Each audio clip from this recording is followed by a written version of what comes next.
අයිබෝවන් සුබුදෑසනක් සූදානම සතියන්ත ඉරිදා දිනයේ සුව පහසුවේ නිවසට වී ජීවිතය දෙස බොහොම ගැඹුරෙන් බලන්නට හිත ඇති ජීවිතය දෙස බොහොම සැනසිල්ලේ බලන්නට ප්‍රිය ඇති ඔබ වෙනුවෙන් දහම් ලාභය ලබා දෙන මෛත්‍රී සහගත චේතනාවෙන් ඔබට අනුශාසනාවන් සිදු කෙරෙන මෙත්නෙත් පාමුල ආරම්භ කරන්නට අදත් ඒ වෙනුවෙන් ගෞරව නමස්කාර පූරකව ආරාධනා කළා ගම්පහ මිරිස්වත්ත ශ්‍රී සුදර්ශන ධර්මනිකේතනාධිපති ශාස්ත්‍රපති රාජකීය පණ්ඩිත පූජනීය කැටවල හේමාලෝක අපේ නායක හාමුදුරන් වහන්සේට උන්වහන්සේව බොහොමත්ම ගෞරවයෙන් නමස්කාර පූර්වකව පිළිගෙන ඇරයුම් කරනවා උන්වහන්සේට සුපුරුදු විදියට මඩත් අපේ සිත් තුළ ඇති රාග දේශ මෝහ මඩින ඒ වගේම අපට මෙත්තා කරුණා මුදිතා උපේක්ඛා කියන සතර බ්‍රහ්ම විහරණ මතු කර දෙන ඒ වගේම සසරේ තිබෙන භයානක භාවය හඳුනාගෙන එහි ආදීනව මෙනෙහි කරන්නට මගහසර කියා දෙන ඒ උතුම් වූ ශ්‍රී සද්ධර්මානුශාසනාව ලං කර දෙන්නට ඒ වෙනුවෙන් ඒ උතුම් ධර්මානුශාසනාව පවත්වන්නට උන්වහන්සේට ආරාධනා කරනවා. අවසරයි ස්වාමීන් වහන්සේ. සාදු සාදු සාදු.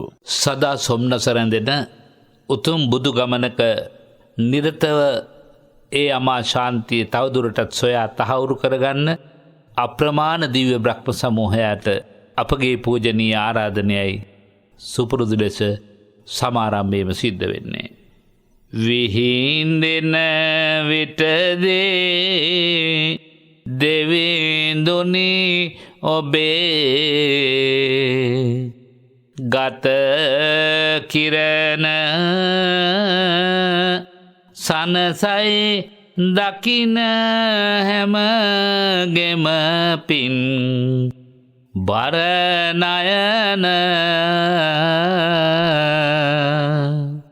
තව තව ගොඩ නඟා සිතුවිලි පින් වඩන දෙවිඳුනි අසනු මැන සඳහම් පද දෙසන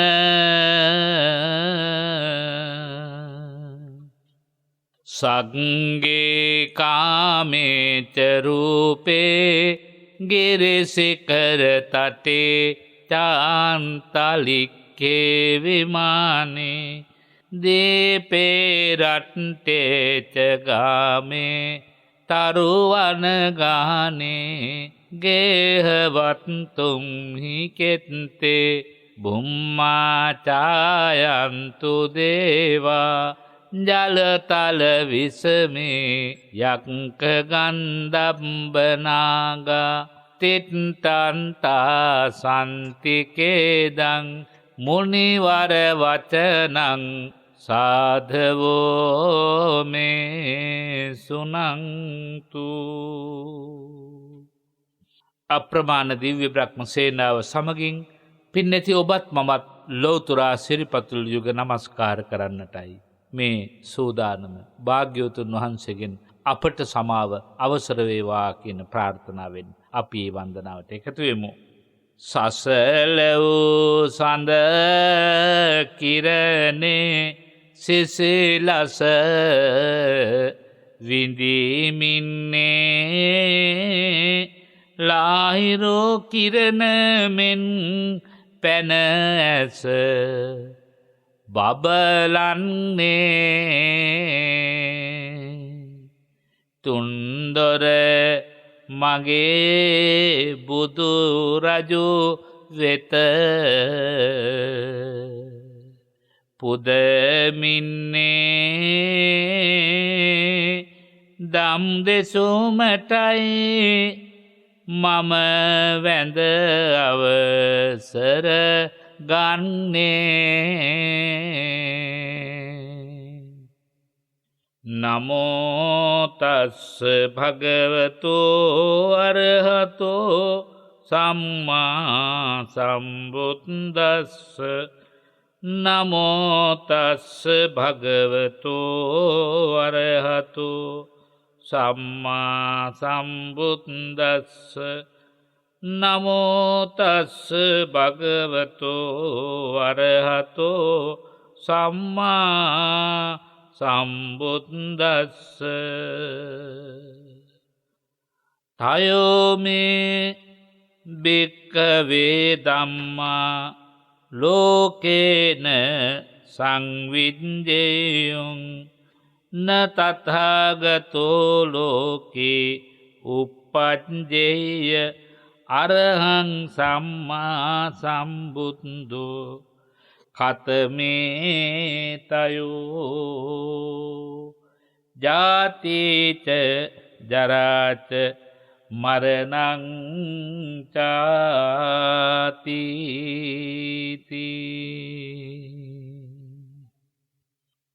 වාසනාවන්ත ධර්මකාමී පින්වත්නි, සඳහම් අමා රසය විඳින්නට සූදානම් වන අපගේ ගෞරවාදරය නමස්කෘතිය පිරිනැමිය යුතු උත්තම වස්තු දෙකක්. එකක් තමයි භාග්‍යවත් බුදුරජාණන් වහන්සේගේ නික්ලේශී හදමණ්ඩලේ මේ උතුම් ධර්ම ගංගාව පිළිබඳ උල්පත ආරම්භ කළ බැවින් ඒ භාග්‍යවතුන් වහන්සේට අපගේ නමස්කාරය පුද කිරීම. පින්වත් ඔබ දන්නවා, කරුණා සීතල හදයන්, කරුණාවෙන් සිසිල්ලුණු හදවතක් තිබුණ බුදුරජාණන් වහන්සේට. පඤ්ඤා පජ්ජෝත විහත මෝහතමං, ඒ හදවතේ උපන්න කරුණා ගුණයේ සිසිලස ලැබ බිහිවුණු ප්‍රඥාවේ අනන්ත ආලෝකයෙන් විහත මෝහතමං, මෝහයේ අන්ධකාරයේ මුළුමනින් දුරු කළා. පඤ්ඤා පජ්ජෝත විහත මෝහතමං, ඒ සනරාමර ලෝක ගරුන් සනරාමර වූ තුන් ලෝකයකම ගෞරව ගුණයට නමස්කාරයට භාජනය වූ සනරාමර ලෝක ගරුන් වන්දේතම් මුනි සේවිතං, ඒ භාග්‍යවතුන් වහන්සේට අපගේ වන්දනාව වේවා කියන පළවෙනි නමස්කාරයයි. ඒ භාග්‍යවත් බුදුරජාණන් වහන්සේම සිය බුදුමුවින් අනුමත කොට වදාලා ප්‍රථම ධර්මයේ දුටු ආර්ය ශ්‍රාවකයන් වහන්සේලා 69 අමතලා චරත භික්කවේ චාරිකං බහුජන හිතාය බහුජන සුඛාය. මහණෙනි, බොහෝ දෙනාට හිත පිණිස සැප පිණිස මේ සද්ධර්මය දේශනා කරන්නට පිටත්ව යන්න කියලා සිහිපත් කළා. ප්‍රථම ආර්ය ශ්‍රාවකයන් වහන්සේ බවට පත්වුණු අඤ්ඤා කොණ්ණඤ්ඤ මහරහතන් වහන්සේගේ පටන් දෑගසව්වන් වහන්සේලා ඇතුළු ඒ ප්‍රථම ආර්ය ශ්‍රාවකයන් 60 දෙනා වහන්සේගෙන් පටන් ගත්ත ආර්ය සංචරණය, ධර්ම සංචරණය සිද්ධ කොට දෙවා මිනි සතට සව් සතට සැප උදාපත් කර දුන් මහා සංඝරත්නයටයි අපේ ද්විතීක නමස්කාරයේ රහතන් වහන්සේලාට එයිනුත් අග්‍ර සංඝ නමස්කාරය සිද්ධ වෙන්න ඕනේ. දහම් පදයක් අසන හැම විටකම අපට දහම මුඛ පරම්පරාවෙන් පවත්වාගෙන ආවා වූ ආර්යයන් වහන්සේලාට අපි සෙත් පතනවා. ආර්යයන් වහන්සේලාට අපි නමස්කාර කරනවා. එතෙන් පටන් ධර්මය වනපොත් කොටගෙන එතනිනුත් අනතුරුව ධර්මය ග්‍රන්ථාගත කරලා අද ඔබට අපට දහම් සුව විඳින්නට, නිවන් මඟ මතු කරගන්නට අවකාශ සලසා දුන් සියලු අතීත කාලවර්තී මහා සංඝරත්නයටත් වර්තමානයේ වැඩ ඉන්නා වූ සියලුම මහෝත්තම ගුණ කදම්බයන් වශයෙන්ම සිහි කළ හැකි සියලු සංඝරුවනටත් අපගේ ගෞරවාදර නමස්කාරය වේවා. යම් කිසි යතිවරයන් වහන්සේ නමක් තමන්ගේ පෑන් තොඩින් තමා දැකගත්ත දැනගත්ත දහම් පදයක් සටහන් කොට තැබුවා නම් ඒ අකුරක් පාසා උන්වහන්සේලාට අපි නායක ඇති. ඒ සියලු දෙනා වහන්සේලාට නැවත නැවතත් අපේ නමස්කාරය වේවා. ගෞතම සසුනේම අපට කළ උපකාරයේ අනන්ත බලයෙන් නිවනින් නිවී යන ගමනට උන්වහන්සේලාට මේ පුණ්‍ය ශක්තිය මහෝපකාරයක්ම වේවා. වර්තමානයේ වැඩහිඳින සියලු ස්වාමින්දයන් වහන්සේලාගේ ශාසනික අපේක්ෂාවන් සියල්ල සමෘද්ධත්වයට පත්වේවා. බැබලෙන දජපතාකමෙන් මගේ සම්බුද්ධ ශාසනයේ බැබලෙන්නට උතුම් මහ සංඝරුවනට කාය බල, ඥාන බල, යෝධ ශක්තිය වේවා. සමනලයට නැමුණු අතුවාගේ සියලු දෙනා වහන්සේලාටම සදැහැති සිව් පිරිසේම ආශිර්වාදය වේවා. එමෙන්මයි මෙහෙණින් වහන්සේලාටත් අපේ සුපුරුදු ආශිර්වාදය පිරිනමන්නේ.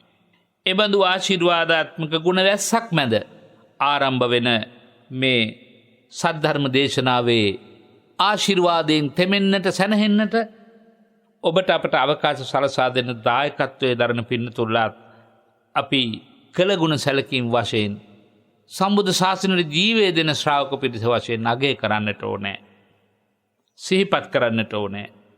අද දවසේ පිළියන්දල දම්පේ අංක 195 දරන නිවසෙහි පින්නැති UH අයිරාංගනී මහත්මිය අපට දායකත්වය සපයනවා.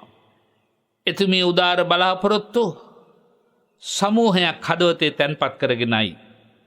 පුණ්‍යානුමෝදනා කිරීම අරමුණු කීපයක්ද පරලෝක ප්‍රාප්ත වූ සදහැවතුන් වෙනුවෙන් ඥාතීන් වෙනුවෙන් පවත්වන්නට බලාපොරොත්තු වෙනුයි අද මේ සදහැති කැපවීම සිද්ධ කරන්නේ. ඒ මූලික ආරම්භන ධර්මයන් අපි ධර්මදේශනා සමාප්තියේ දහම් ගුණයක් උපදවලා මොනනේ පින්වත්නි පින් අනුමෝදනාවක් කරන්නට. ඒ නිසා දෙසන දෙසුමෙන් මමත් අසන ඇසුමෙන් පින්නති ඔබත් උපදවා ගන්න සීල කුසල් දහම් බල අවසානයේ අපි අරමුණ වශයෙන් සිහිපත් කරලා අනුමෝදන් කරන්නට බලාපොරොත්තුව තබා ගනිමු. එතෙක් තව තවත් සසුන් කෙත වැඩ වඩන්නට ඔබතුමියට කාය ශක්තිය ඥාන ශක්තිය වේවා. දහම් ශ්‍රාවක ශ්‍රාවිකා පින්වත්නි ඈත ශාසනයක දහම් මැසු මෑත ගෞතම ශාසනයේ උතුම් පැවිදි බවට පත්ව සිව්පිලිසිඹියාපත් මහරහත් බවට පැමිණිච්ච ශ්‍රාවකයන් වහන්සේලා අතීත ආවර්ජනය කරලා සිහිපත් කරන්නේ මම ධර්මය ඇහුව නිසායි මේ ගෞතම ශාසනයේ මේ උතුම් ධර්ම ප්‍රාතිහාරය නැත්නම් පුණ්‍ය බල ප්‍රාතිහාරය එහෙම නැත්නම් කුසල ප්‍රාතිහාරය එහෙම නැත්නම් මේ ප්‍රඥාවේ ආලෝකයේ උපදවා ගත්තේ කියලා සිහිපත් කරමින් ලෝකයට සිහිපත් කරනවා මනාකොට ධර්මය අසව් මනාකොට ධර්මය අසව් නිතරම ඒ රහතන් වහන්සේ ලෝකයට කියපු පදයයි ඒ රහතන් වහන්සේ අතීතයේ මීට 31 කල්පයකට ඉස්සර වෙලා පහළ වෙච්ච සිකී සම්බුදුරජාණන් වහන්සේ බුද්ධත්වයට පැමිණිලා වැඩ ඉන්න කාලේ උන්වහන්සේ විවේක සැපයක වින්දනය කරම එක වනසෙනසුනක සංගල සිවුර එලා වැඩ ඉන්නවා. කවුද? සිකී බුදුහාමුදුරුවෝ. දෙව්බඹ සේනාව බොහෝ සෙයින් රැස් වෙලා උන්වහන්සේට නොඑක ආකාර සුවඳ බලින් පුද පූජා පවත්වලා පළතුරින් පුද පූජා පවත්වලා දිව්‍ය ඖෂධයෙන් පූජා පවත්වලා වන්දනා කරමින් පතකට වෙලා වාඩි වෙලා ඉන්නවා. ඒ අයට අර සිකී බුදුහාමුදුරුවෝ චතුරාර්ය සත්‍ය ධර්මයේ දේශනා කරනවා. චතුරාර්ය සත්‍ය දේශනා කරන මේ වෙලාවේ එක මුවවැද්දෙක් දඩේමට ගිහිල්ලා එන ගමන් භාග්‍යතුන් වහන්සේ ධර්ම දේශනා කරනවා ඇහෙනවා. ඊට සුම්හිරි හඬක්. හඬට වශීකృత වෙලා හඬට ආසහිතිලා ටික ටික කිට්ටුනා මේ මුවවැද්දා. අර සිකී බුදුරජාණන් වහන්සේ ධර්ම දේශනා කරන තැනට. දෙව්බඹ සේනාව ඝන ශරීරය ඇතුවයි පින්නත් මේ වෙලාවේ බණ අහන්නේ. ඒ නිසා දකින්න ඕනම කෙනෙකුට පෙනෙනවා. දැන් දෙවිවරුගේ පින්තූර පින්නත් ඔබ දැකලා තියෙනවානේ. බොහෝ විට විහාර මන්දිර වලේ අඹලා තියෙන නැත්නම් පින්තූර ඇඳලා තියෙන දිව්‍ය රූප තියෙනවා. ලොකු වලාකුළු ගොඩක් තියෙනවා. වලාකුළු මැද්දෙන් ඉංගෙන් උඩ හරිය විතරයි දෙවියන්ගේ රූප වශයෙන් පේන්නේ. මොකද හේතුව ඒ පාවෙමින් පවතින ශරීර නිසා. ඇතැම් දේවතාවෝ භාග්‍යතුන් වහන්සේ ළඟට අවුදින් වහා වැඳලා එක ඉරියව්වේ පිහිටන්න වෙනකොට පාවෙනවා. භාග්‍යතුන් වහන්සේ කියන අදිෂ්ඨාන කරන්න. අදිෂ්ඨාන කරන්න.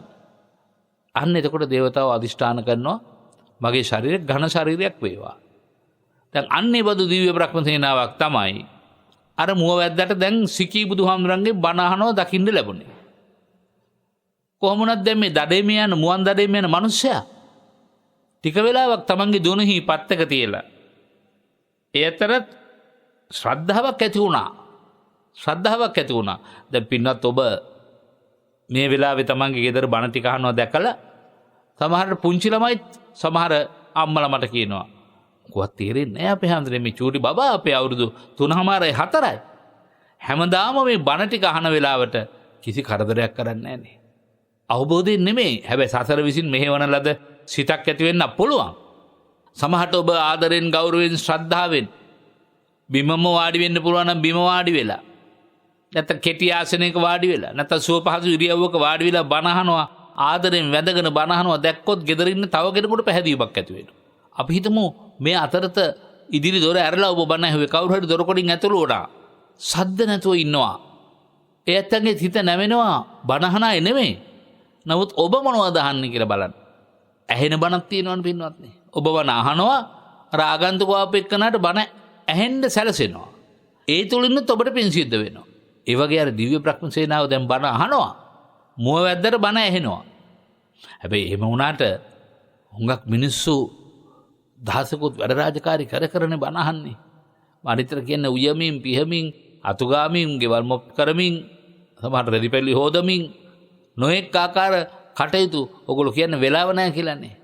නමුත් පින්නත් ඕනකම තියෙනවා නම් වෙලාව තියෙනවා. යෝනිසෝ මානසිකාරයේම බණ ටික අහනවා නම් තමයි වඩා හොඳ. දැන් මුවවැද්ද කල්පනා කළා මේ දුනිහි පටලවාගෙන අතේ කොන්දේ බණ අහන්න බෑ හීන්සරේ ගලවලා පැත්තකින් තිබ්බා. තියලා අර දිව්‍ය බ්‍රහ්ම සේනාව දිහා බලලා හිතේ පැහැදීමෙත් කරගෙන එයත් වාඩි වෙනවා.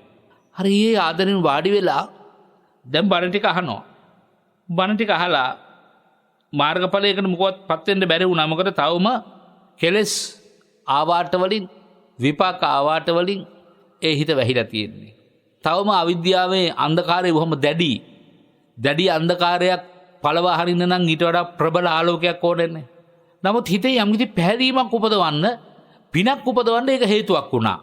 දැන් අර මා කිව්ව පුංචි දරුවා සද්ද නැතුව බණ ටික අහනවා. බණ හඬට නැලවිලි ගීයකට හිත යදුනාක් මෙන් සමහරට සුවයට පැමිණෙන්න පුළුවන්. අර්ථ නොතේරුණාට පින්වත්නි දහම් හඬක් පිරිත් හඬක් ඇහෙනකොට ඒ ඇත්තට ඒ තුළ පිනක් උපදිනවමයි. පුණ්‍ය ශක්තියක් උපදිනවමයි. මේ මුවවැද්දගේ හිත තුළ දැන් පුණ්‍ය ශක්තියක් ඉපදුනා. ඒ වගේම දෙවිවරුන්ගේ බ්‍රහ්මයන්ගේ මනස ඇතුලේ ඇතිවෙලා තියෙච්ච පුණ්‍ය ශක්තිය දියුණු වුණා.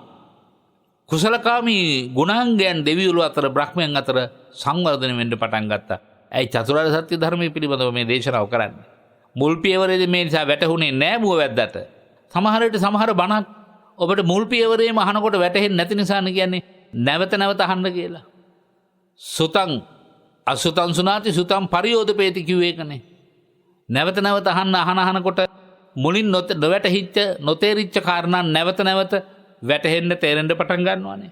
දැන් මේ මුවවැද්ද හැබැයි පිනෙන් පිරිච්ච මුවවැද්දේ. ඉතින් එයාගේ ජීවනෝපාය මුවවැද්දී කටයුත්තේ හේදී මුවන් මැරීම. ඒක දිගටම කරගෙන ගියා. නමුත් පිනේ බලය යමෙකුට ප්‍රබලව තියෙනවා නම් දිගට පව්කම් කරන්නට තියෙන අවස්ථාව කෙසේ හෝ වළකිනවා. එක්ක කල්යාණ මිත්‍රයෙකුගේ ආශ්‍රය, එහෙම නැත්නම් දහම් පද ඇසීමෙන් ලැබෙනා වූ ප්‍රතිඵලය කෙසේ හෝ මුවවැද්දට වැඩි ආයුෂයක් තිබුණේ නැහැ. මුවවැද්දා ආයුෂ අවසන් කරලා දෙව්ලොව ඉපදුනා. නැවතත් දෙව්ලොවම ඉපදුනා දීර්ඝ භව ගමනේ. ඒ දිග විස්තර විවරණය කරන්න ගියොත් අපිට මුළු කාලෙ මේකට යනවනේ. දැන් සදෙව්වේ ලෝකවලම මේ විදිහට යාමෙන් තුසිතේ නිම්මාණරතියෙන් පරිනිම්මිත වතවත්ති චාතුරු මහරජකේ ඉඳලා ඔය දිව්‍ය ලෝකවල මාරුවට උපන්නා. එහෙම ඉපදිලා අපේ භාග්‍යවත් ගෞතම බුදුරජාණන් වහන්සේගේ ශාසනයේ සවැත් නුවර කුලගයක ඉපදිලා හොඳ නුවණක් ඇති කෙනෙක් වුණා. අර පිනේ බලයෙන් නුවණක් ඇති කෙනෙක් වුණා. සමහරලාට පින්නත් දැන් අපි ඉන්නෝනේ සුභග ශිෂ්‍යෝ කියලා අහලා තියෙනවානේ. එක දෙයක් එක වතාවෙන්ම අවබෝධ කරගන්න පුළුවන් හරි දක්ෂයෝ. සමහර වෙලාවට ඒගොල්ලෝ විභාග වලට වාඩි වෙනවා. අම්මා කියනවා නිතරම පන්ති කිලෙල පොත් ටික පැත්තක තියලා ඉඳලා බෑලා මේ පොත් ටික අතට ගන්න. හරි ඉන්නකොම වැඩේ කරනකම්. ඉතින් පුතා නිතරම පොත් ගන්න නැහැ.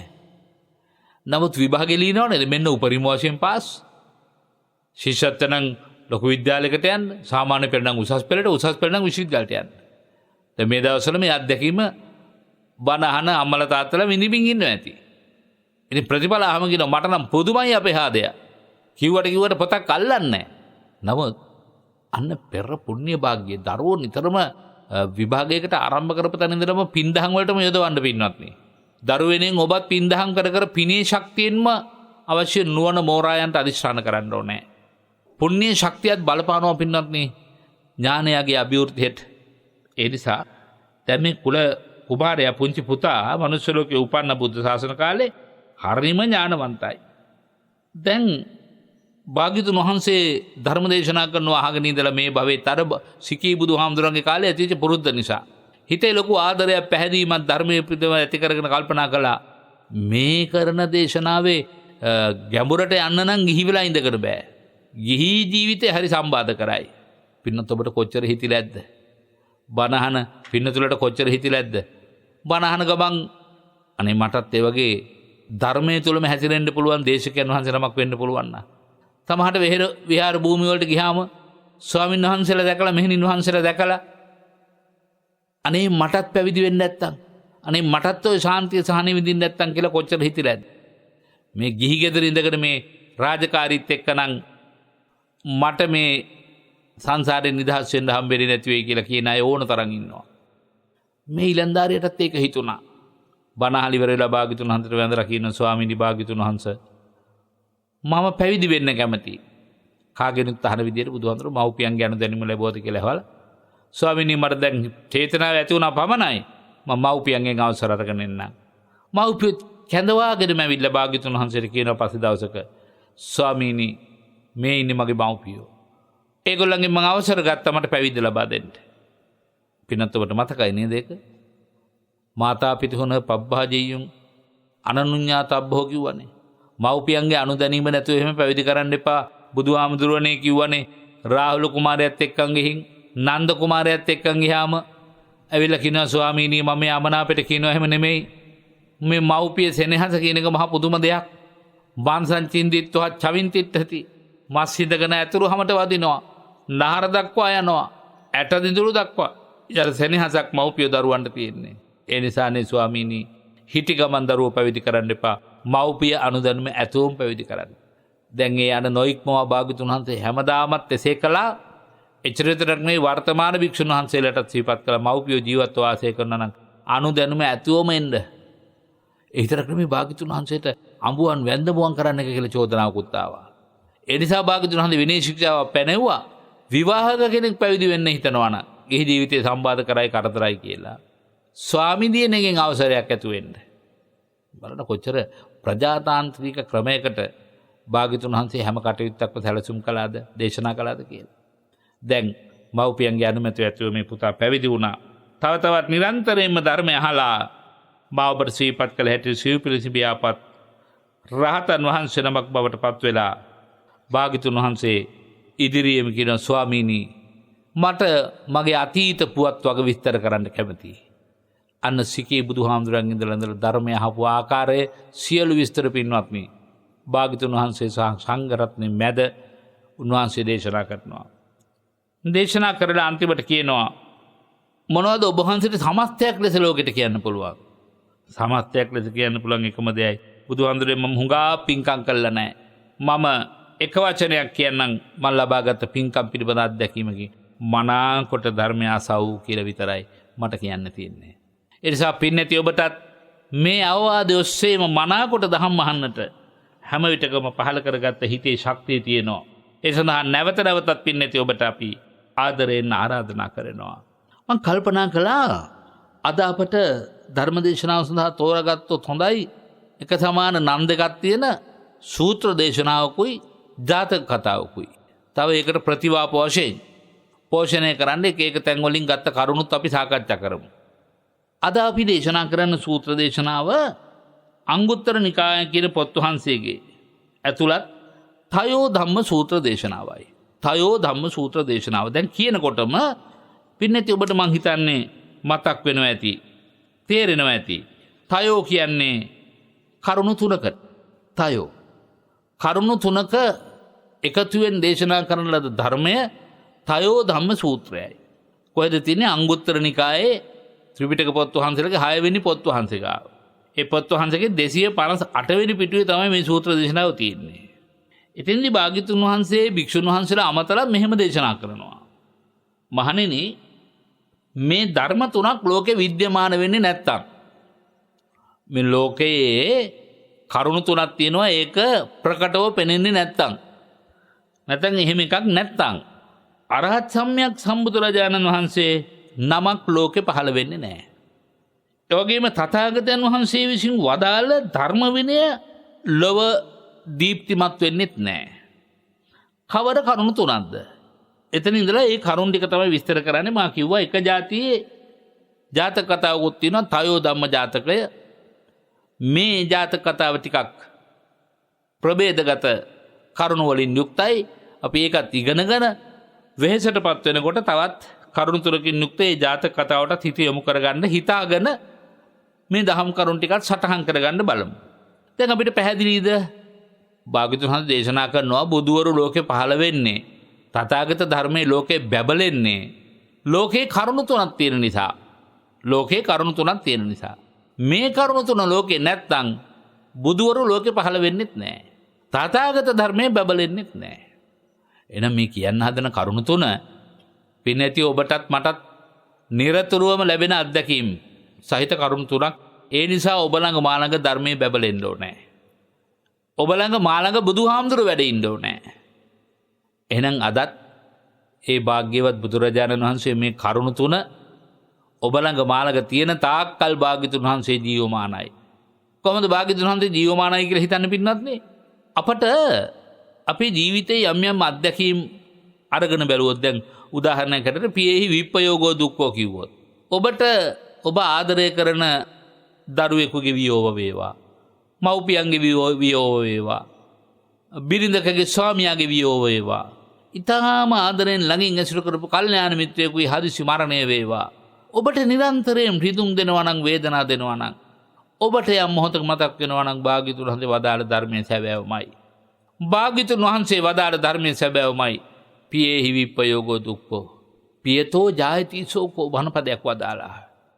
පියතෝ ජායති භයං. ප්‍රියන් නිසාම ශෝකේ උපදිනවා, ප්‍රියන් නිසා බය උපදිනවා. පියතෝ විප්පමුත්තස්ස අරහත් ඵලයට පැමිණෙනකොට සමස්ත ප්‍රියභාවයෙන්ම බිඳිලා යනවා.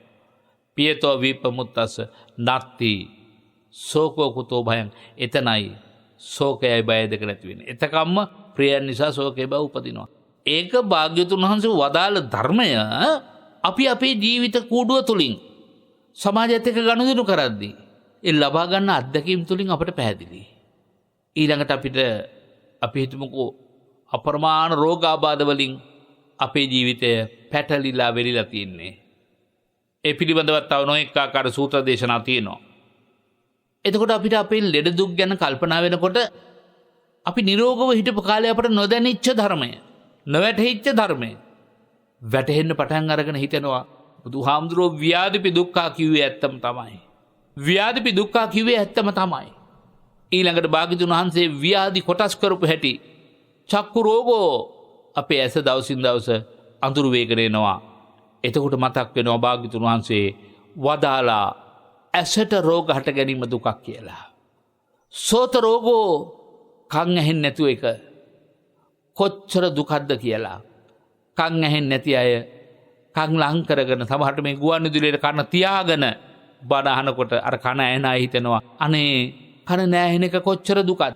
කන් ඇහෙනකම් මේක පේන්නේ නැහැ පින්නතුනේ, තේරෙන්නේ නැහැ. ඇහැ පේනකම් මේක තේරෙන්නේ නැහැ. ගාන රෝගෝ ජීවහා රෝගෝ ආදී වශයෙන් රෝග අනන්තයි අපමණයි. රෝගානං ආයතනන්නේ පින්නතු මේ ශරීරයේ. දැන් මේ ගැන හිතනකොට භාග්‍යතුන් වහන්සේ වදාළ ධර්මයේ සත්‍යමයි කියලා ජීවිත අත්දැකීම් තුලින් පැහැදිලි වෙනවා. මං හිතනවා පින්නැති ඔබ වැඩිපුර බණ ඉගෙනගෙන තියෙන්නේ අහලත් නෙමෙයි බණපොත කියවලත් නෙවෙයි කියලායි.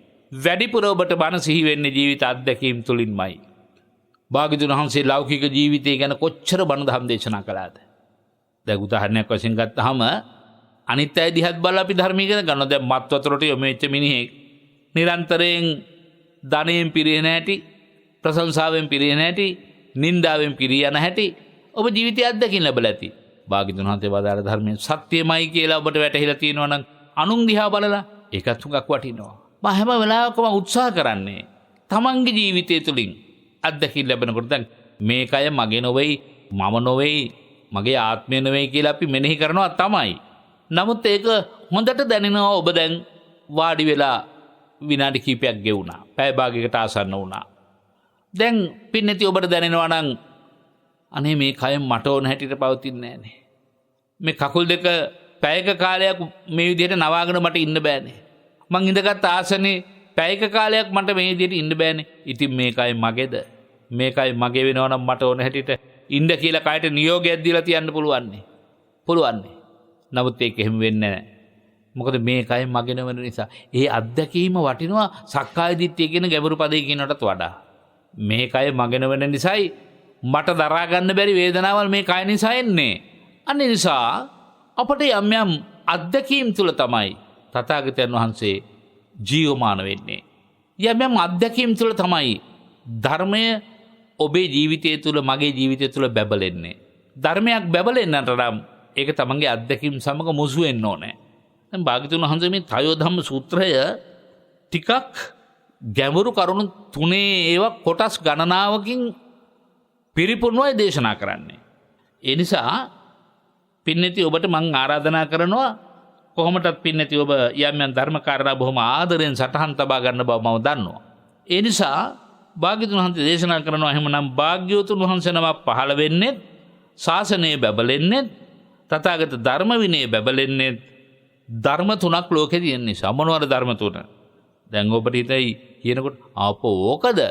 එච්චරකට ලේසි. ඒ නිසා හොඳට මතකේ රඳව ගන්න ඕනේ. 1 ජාතිය, 2 ජරාව. ජරාව කියන්නේ දි รา යාම අපි ඉදිරියට සාකච්ඡා කරමු. 3 මරණය. ජාති, ජරා, මරණ තුන ලෝකේ නැත්තම් බුදු කෙනෙකු පහළ වෙන්නේ නැහැ. එතකොට ධර්මතා තුන ලෝකේ තියෙන බව කියන්නද භාග්‍යවතුන් වහන්සේ නම පහළ වෙන්නේ නැහැ. භාග්‍යවතුන් වහන්සේ පහළ වුණත් නැතත් ලෝකේ මේ ජාති, ජරා, මරණ කියන ප්‍රධාන ධර්මතා තුන තියෙනවා. බුදු කෙනෙක් ලෝකේ පහළ වෙන්නේ පින්වත්නි ඒ ජාති, ජරා, මරණ කියන ධර්මතා තුන දුරු කර ගැනීම සඳහා මඟ කියලා දෙන්නයි. දැන් හේතුඵල ධර්මයේ පින්නති ඔබට පාඩම්.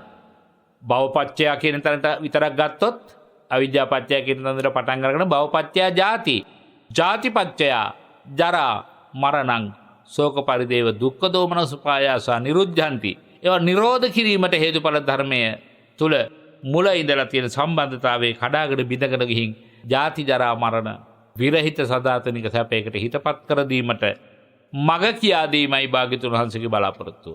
දැන් භාග්‍යවතුන් වහන්සේ දේශනා කරනවා මහණෙනි යමෙකුට ජාතිය අවසන් කරන්න ඕන නම්, ජරාව අවසන් කරන්න ඕන නම්, මරණය අවසන් කරන්න ඕන නම් ඒ සඳහා තව ධර්මතා තුනක් දුරලන්න තියෙනවා.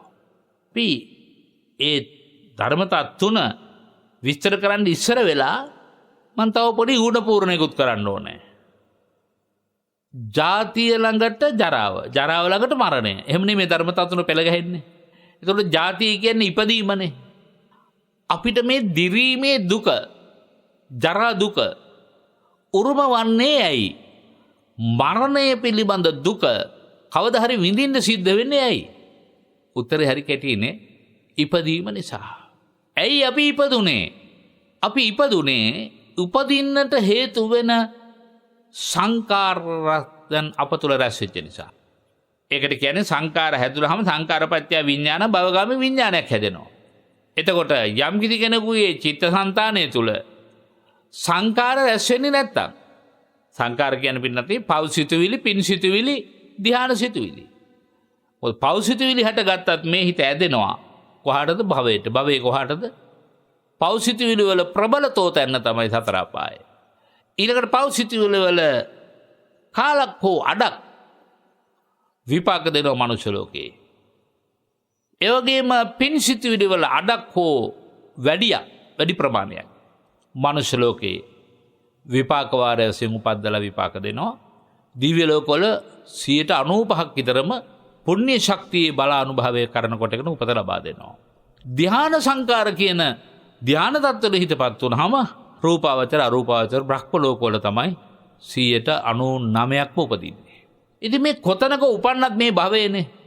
එහෙනම් යමෙකුගේ චිත්තාභ්‍යන්තරය තුල සංකාර ඇති වෙන්නේ නැත්නම් භවයට හිත ඇදෙන, මම නිතර කියා දීලා තියෙනවා. අපි යමක් කරනකොට අපේ හිත දිහා බලාගෙන චිත්තානුපස්සනාවක් වඩනකොට පින්කමක් කරලා ඉවර වෙලා පහළට යන හිත මගේ වැලකේවා. නැත්තම් පහළට යන හිත වලකා ගනිමි. ඉහළට යන හිත වලකා ගනිමි. මැද තැනකම හිත රඳවා තබමි. නිවන් දකින්නට පෙරුමන් පුරමි. අපි කරන හැම පින්කමකම අවසාන ඉලක්කය වෙනවා නම් නිවන් දකින්නට පෙරුම් පිරීම. පෙරුම් පුරන එක නා පාපයක් කරලා කවදාවත් පෙරුම් පුරන්නේ නැහැනේ. පාපේ මුළුමනින් හිත අත්මුදව ගන්නවා. එතකොට මුළුමනින් හිත අත්මුදවා ගත්තු එක්කෙනාට Tamanට ධම වැටහෙන දවසේ ඉඳලා එයා ළඟ තියෙන හිත බුද්ධාවාදේ පිහිටපු හිතක්. සබ්බ පාපස්සා කරන. එයා පිනට ඇලිච්ච, පිනට නැමිච්ච, පිනට පමණක්ම නැඹුරු වෙච්ච, පින කියන්නේ සංසාරයේ පින්නත් ඔබට මා කිව්වා අසවල් අසවල් බහුල උපත් ලබා දෙන එකක්. එතෙන්ද හිතපත් වෙන්නේ නැතුව පුළුවන්කම තියෙනවා නම් එයාගේ හිත කුසලයට නමා ගන්න. කුසලස්ස උපසම්පත. කුසලයේහි ඔසවා තබා ගන්න. ඒ කිව්වේ කුසලයේ කිව්වේ කෙලින්ම නිර්වාණ ධාතුවට නමක්. ඒක හොඳටම පැහැදිලි වෙන තැනක් තමයි. කරණීයං අත්ත කුසලේන. කරණීයං අත්ත කුසලේන. අර්ථයක්ම උදාපත් කළ දෙන. මොන අර්ථයේද? නිවන නම් වූ පරම අර්ථය උපදවා දෙන ධර්මතාවයට කියන්නේ කුසල් කියා. කුසලස්ස උපසම්පදා සචිත්ත පරියෝධපණං. ඒ හිතේ සසරට ඇද බැඳ තබන කෙලෙස් ධර්ම කිසිවක් රැස් වෙන්නේ නැත්නම් ඒ හිත සචිත්ත පරියෝධපණං. අන්න ඒ හිත හදා දීමයි බුදු කෙනෙකුගේ අරමුණ. ඒ නිසා භාග්‍යවතුන් වහන්සේ ජාති ජරා මරණ තුන විස්තර කරන තර මුලින්ම පිළිටුවන්නේ මොකද්ද? ජාතියයි. ජාතිය කියන්නේ ඉපදීමයි. ඉපදීම සම්බන්ධව මව්ගෙබේ ඉපදීම ගත්තත් ඒක කොච්චර දුකක්ද කියන එක ගබ්බොක්කාන්තික මූලක දුක්ඛය, ගබ්බ පරිහරණ මූලක දුක්ඛය, ගබ්බ විජායන මූලක දුක්ඛය ආදී වශයෙන් මවකගේ අඳුරු ගැබ තුල කෙනෙකුගේ ප්‍රතිසන්දිය ගත්තම ඒ තියෙන දුක විස්තර කරන්න අපිට පින්වත්නි භවයෙන් මව්කුසින් එළියට ආවට පස්සේ භවයෙන් වැහුණා වගේ අපට මතකය වැහෙනවා. නැත්තම් මේ මතකයේ නිකමට හරි හිතට ගත්තොත් ආයිත් නම් භවයකට යන්න ප්‍රාර්ථනා කරන්නේ නැහැ. ඔකට හොඳම උදාහරණය තමයි සීවලී පුංචි කුමාරයා 7 අවුරුද්දකුත් 7 මාසෙකුත් 7 දහක් හිටියයි කියනවනේ මව්ගේ නේද? දැන් 7 අවුරුද්දක් ගත වෙන තැන සුප්පියා උපාසිකාවට දරුවා බිහි කරගන්න ලැබිලා ධනක් දෙන්න ආරාධනා කරනවා. බුදුහාමුදුරුවොත් වැඩියා සාරිපුත්යන් වහන්සේ ඇතුළු මහා සංඝරුවන් සමග. දැන් 7 අවුරුද්දේ පුංචි කුමාරයා මහා පෙර පිං ඇති කුමාරයෙක්. පුංචි අකුසලයක් නිසා අම්මයි පුතයි එකතු වෙලා කරපු මව්ගේ ඉන්න සිවිච් එක ඇත්ත. සාරිපුත්යන් වහන්සේ අහනවා පුංචි කුමාරයාගෙන්, පුතේ ඔබට දුක ගැන දැනීමක් තියෙනවද? අනේ ස්වාමීනි මට තරම් දුක ගැන දැනීමක් වෙන කාටවත් තියෙනවද කියලා මට කියන්න බෑ. මව් ගැබේ අඳුරු ගුහාව තුල මම ගුලි වෙලා හිර වෙලා මහා අන්ධකාරයක දුක දහමන තැනක 7 අවුරුදුකුත් 7 මාසයක් කල්ගත කළා.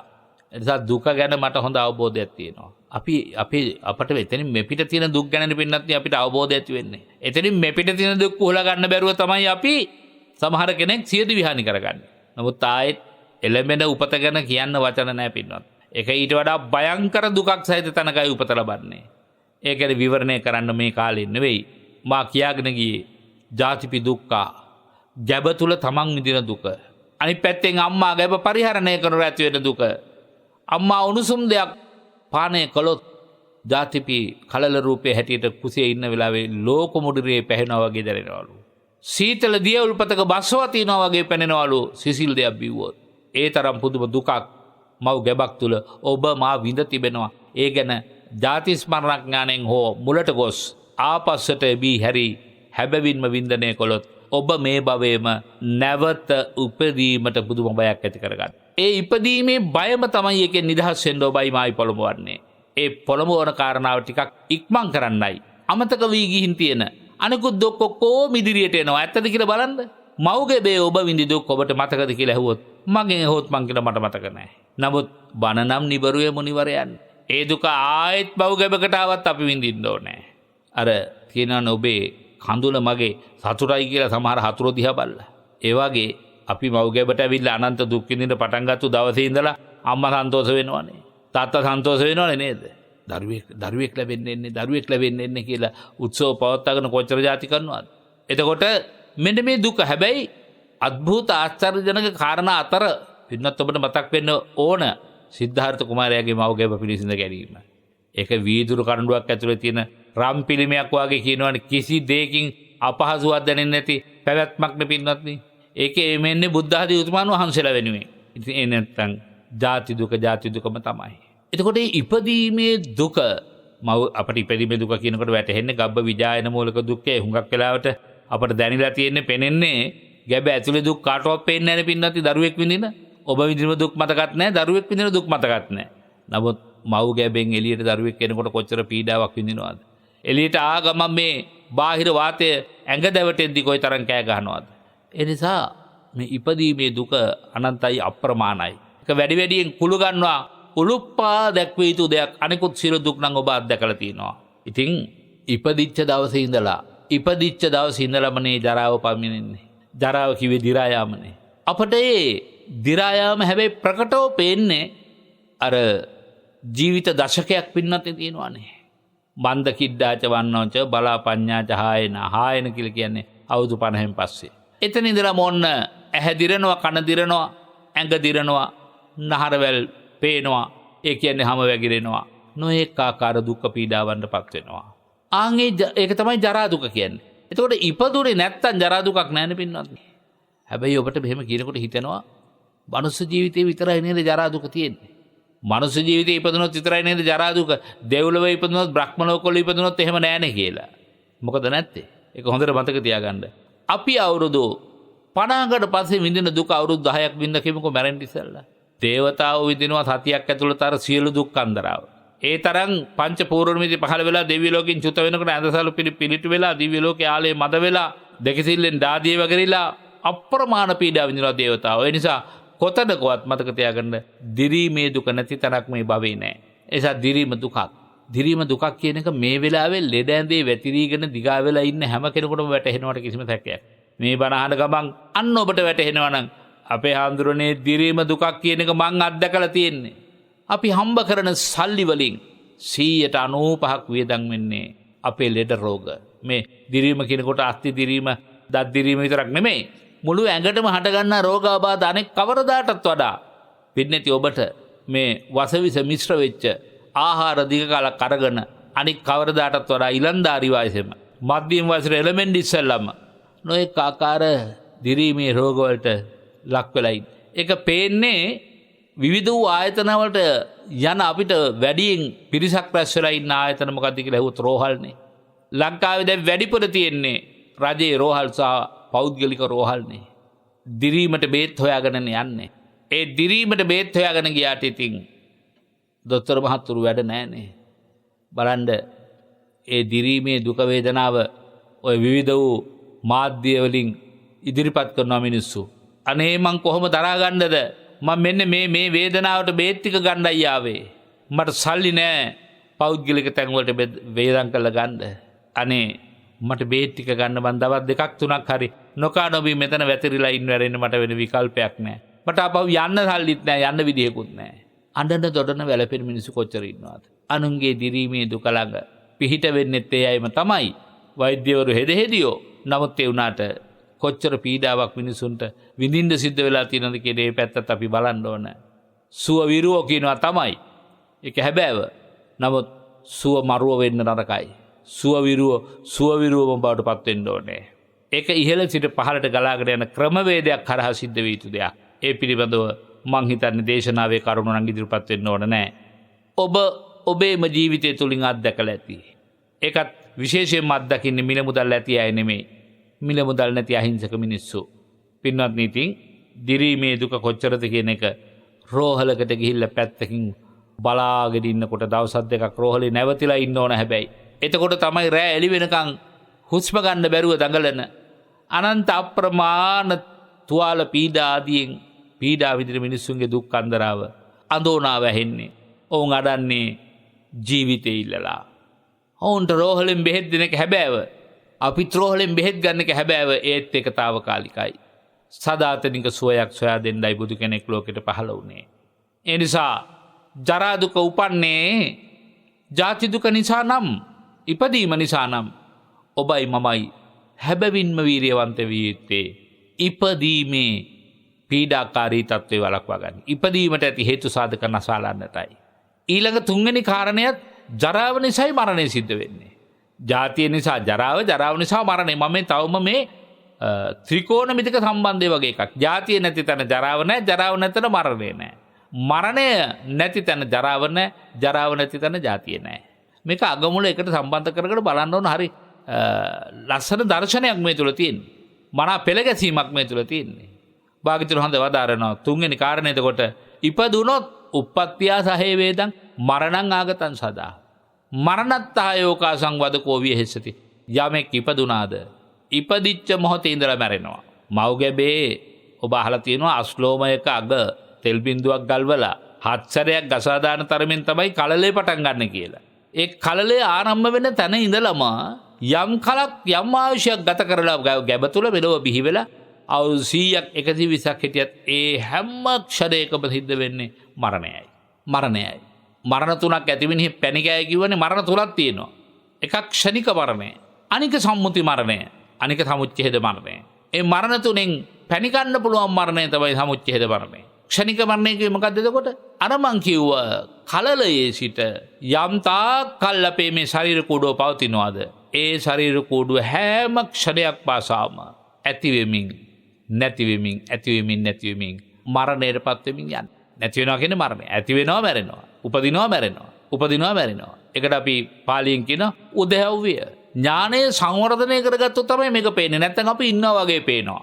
ජීවත් වෙනවා වගේ පේනවා. උදේව්‍ය ඥානය දිනු කරගත්තම යට වැටහෙනවා එක මොහොතක්වත් මම ජීවත් වෙන්නේ නැහැ. මාළඟ සිද්ධ වෙන එකම සංගතිය තමයි මරණය. බලන්න මා මීට පෙරත් කියලා දීලා තියෙනවා. කිරිකිරි බෝලේ රැලි රැලි මාලේ මේ ළමයා කොයින්දෝ රෝස කැලෙන් ඇයින්දෝ අන්තිමට මොකද කිව්වේ? දඩින් බිඩින් ඩෝන් කිව්වා. ඩෝන් කියන එකම හයියෙන් කියලා අපි උඩ පැනිලා වැටෙනවා. දඩින් බිඩින් ධර්මයේ විග්‍රහ කරගෙන භාවනාවෙන් දියුණු කරගෙන යනකොට දඩින් කිව්වේ උපදිනවා, බිඩින් කිව්වේ පවතිනවා වගේ පේනවා. ඒ දෙකම නෙවෙයි ඇත්තට සිද්ධ වෙන්නේ. අනිත්‍ය හේවත් මරණයමයි. ඩෝන් මරණය. ඒ නිසා ක්ෂණික මරණය ගැන අපට පැහැදිලි දැක්මක් අවබෝධයක් ඕන. එතකොට මරණය උරුමයක් මිස මරණය අරුමයක් නෙවෙයි.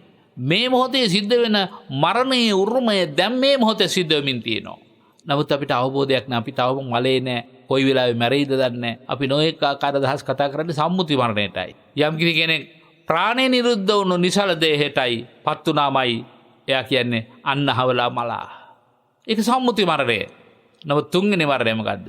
භාග්‍යවතුන් වහන්සේ නමක් ලෝකෙට පහළ වෙන්නේ පරිනිර්වාණය කියලා දෙන්නයි.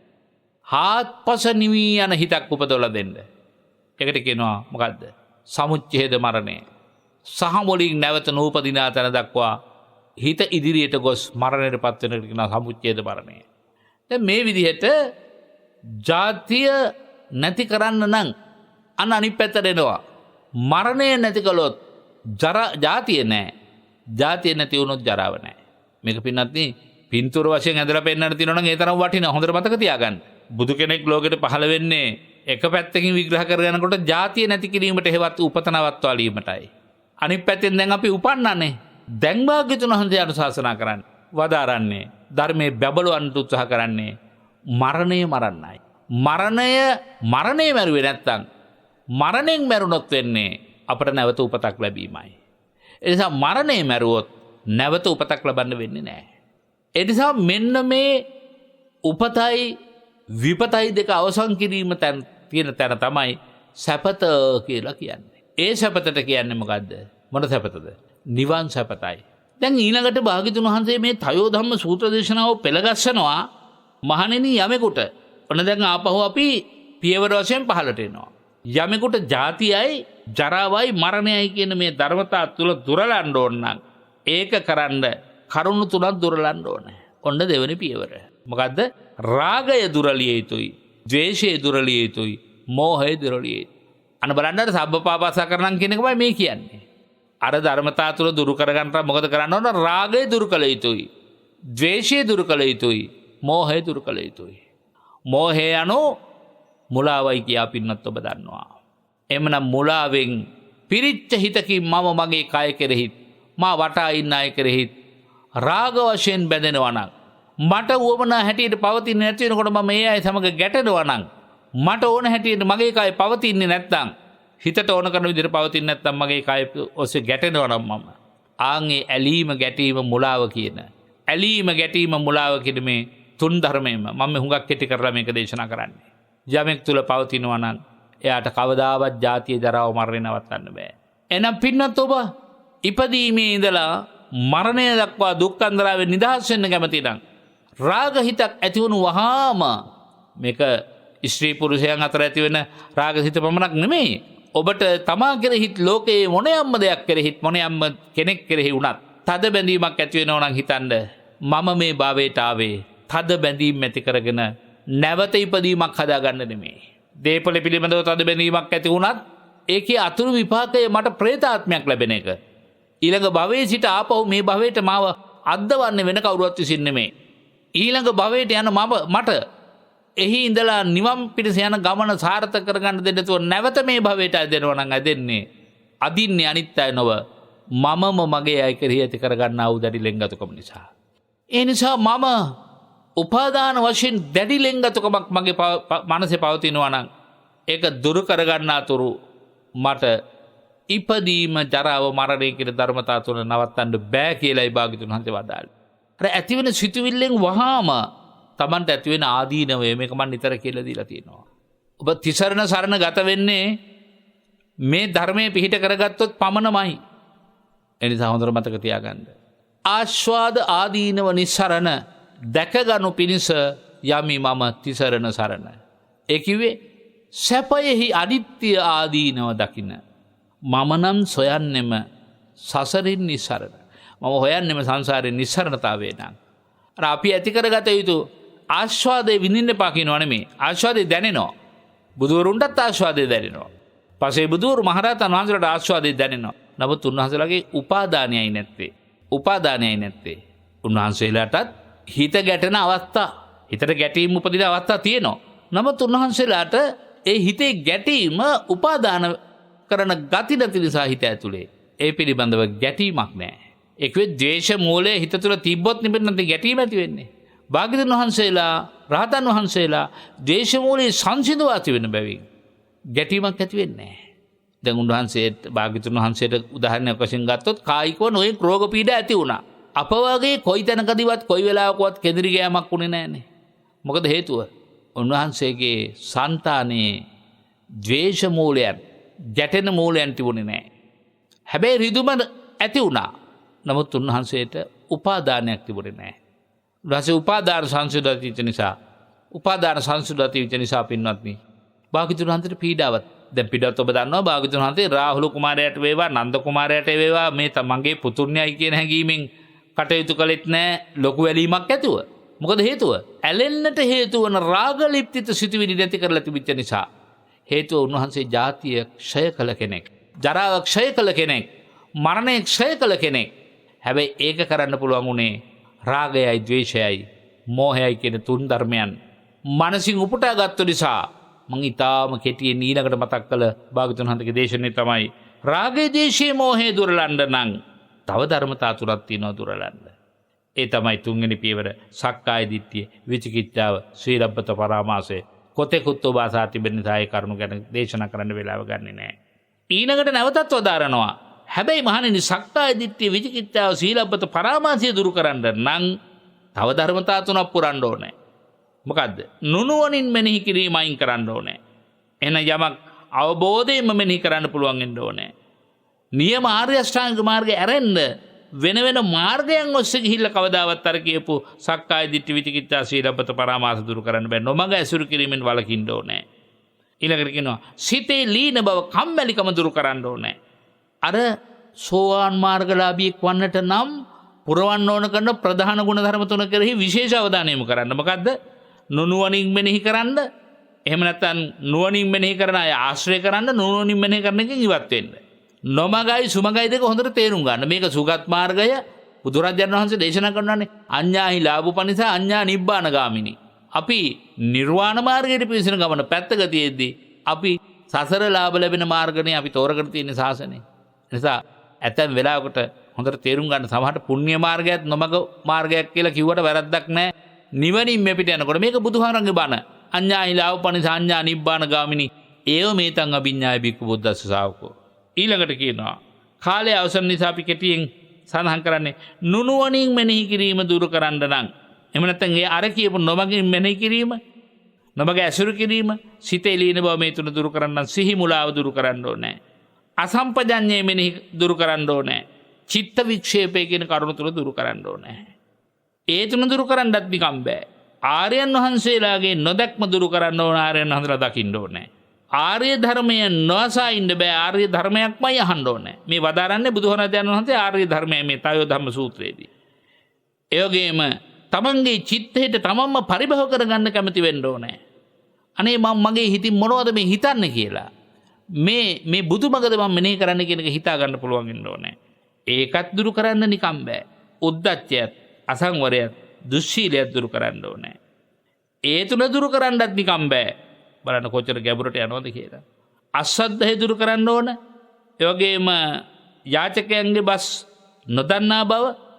ඒ කිව්වේ යමක් ඉල්ලා හිටිනවා නම් ඒ ඉල්ලා හිටින්නේ කුමන අරමුණක් මුල් කරගෙනද කියන එක තේරුම් ගන්න බැයි නම් අන්න ඒක තේරුම් ගන්න බැරි වෙන ගතිය තුර කියපු ධර්මතාව ටික දුරු වෙන්නේ නැහැ. තුන්වෙනි එක පාප මිත්‍රතාවය කියන එක, කෝසජ්ජය කියන එක දුරු කරන්න ඕනේ. ඒක දුරු කරන්නත් නිකම් බෑ. බලන කරුණු කොච්චර තියෙනවද කියලා ලියා ගන්න තමාරු තරම් ඇති වේගෙන් කිව්ව නිසා. අහිරිකය, අනොත්ප්පය, පමාදය කියන තුන් කරුණු දුරු කරන්න ඕනේ. ඒ නිසා ශාසනයේ දේව ධර්ම දෙකක් හැටියට අහිරික අනොත්ප්ප දේශනා කරනවානේ පින්නන්නේ. බලන්න ආපහු මුලට එනකොට ඔබට නැවත ඉඩකඩ ලැබුණොත් ඒ ටික මතක් කරගන්න ඊළඟ දේශනාවකදී මේ දිගටම හේතුඵල සම්බන්ධයක් තියෙනවා. මේ මාර්ගය අරෙන්න නිවන් දකින්න වෙන මාර්ගයක් නැහැ. ඒ නිසා යමෙක් මේ මාර්ගය අනුගමනය කරලා තයෝ ධම්ම කියලා වදාළ ජාති ජරා මරණ තුල දුරු කරලා ජාති ජරා මරණ විරහිත සාන්ත සුඛ ප්‍රණීත නිබ්බාන ධාතුවට යනවා මිස ඒ සඳහා අන්මගක් නැති නිසායි භාග්‍යතුන් වහන්සේ ඒකායනෝ අයම් බික්කවේ මග්ගෝ සත්තාන විසුද්ධිය කියලා වදාළේ.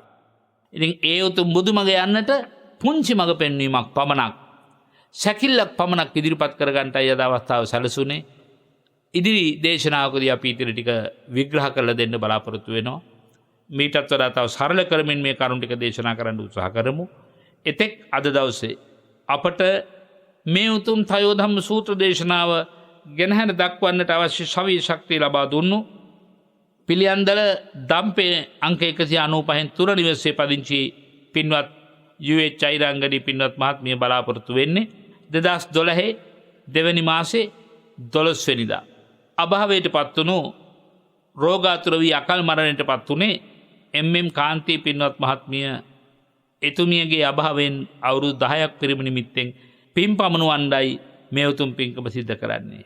ඊයේ ශකී නිවසේත් පින්කම් සිද්ධ වෙන්න ඇති. අද දවසේ එතුමිය වෙනුවෙන් මුළු ලෝකේම අවධානය යොමු කරලා පින් අනුමෝදන් කරන්නටයි පින්වත් ඔබතුමිය අධිෂ්ඨාන කළේ. ඒ වගේම ආයිරංගනේ පින්වත් මහත්මිය තමන්ගේ අභාවයට පත් වුණු ස්වාම පුරුෂයාණන් වන එම්.එන්. සමරසේන මැතිතුන් සිහිපත් කරලා එතුමාටත් දයාවෙන් කරුණාවෙන් ඉටු දෙවියෙකුට පින් දෙන්නාසේ පින් දෙන්නට කල්පනා කළා. දෙපාර්ශ්වයේම මේකේ දෙමව්පියන් ඇතුළු සියලු දෙනාට පින් අනුමෝදන් කිරීමත් ශ්‍රියානී පින්වත් මහත්මියට සෙත් පතන්නටත් එවැගේම වෙනුර රශ්මික ගුණතිලක පුතාගේ අධ්‍යාපන කටයුතු සාර්ථක කරගන්නටත් අධිෂ්ඨාන කරමින් හැකියාව බලාපොරොත්තු වෙනවා. ඒ වගේම දේශකයන් වහන්සේ හැටියට අපටත් සියලු ස්වාමීන් වහන්සේලාට නිරෝගී සුව ප්‍රාර්ථනා කළ තියෙනවා.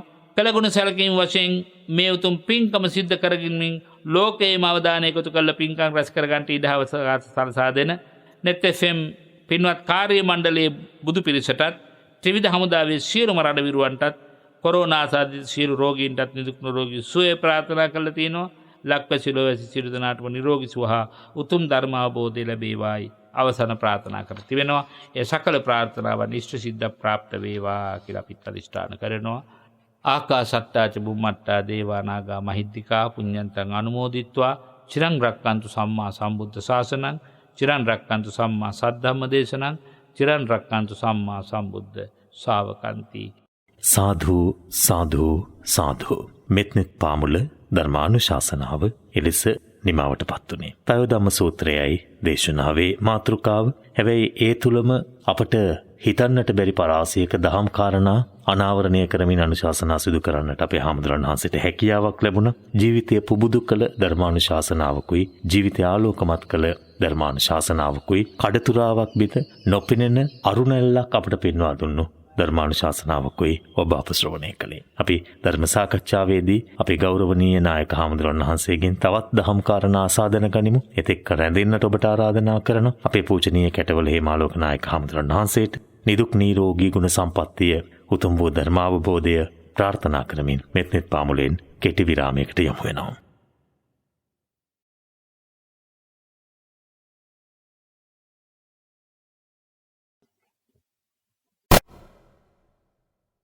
අපි නැවතත් මෙත්නෙත් පාමුල සමග සම්බන්ධ වන්නේ මෙත්නෙත් පාමුලේ ධර්ම සාකච්ඡාවයි ආරම්භ කරන්නට සූදානම් වන්නේ. දීර්ඝ කාලයකට පස්සේ අපේ පූජනීය කැටවල හේමාලෝක නායක හාමුදුරන් වහන්සේ සමග සති 3කට මාසයකට ආසන්න කාලයකට පසුව වැඩසටහනට සම්බන්ධ වෙන්නේ. හරි සතුටක් හිතට දැනෙනවා. හැමදේම සතියක් ගානේ අපි හාමුදුරන් වහන්සේගේ ආශිර්වාදය ලබන අපි ඒ තුල කොතරම් සැනසෙනවා. මේ බුදු බලය කොතරම් ප්‍රායෝගික ජීවිතයට එක්කාසු වී තිබුණාද කියන කාරණා තරමක් හෝ දුරස් වූ විට තරමක් හෝ නොපෙනී ඉන්නට අවස්ථාව උදා වූ විට හරි තදින් දැනෙනවා. ඉතින් මම හිතන්නේ අද නැවතත් අපිට උන්වහන්සේ සමීපයට ඇවිල්ලා වැඩසටහන කරන්න ලැබීම අපේත් භාග්‍යයක්. ඉතින් මේ භාග්‍ය ඔබේ ජීවිතයට ලං කරන්නට තිබෙන අවස්ථාව තමයි වචනය.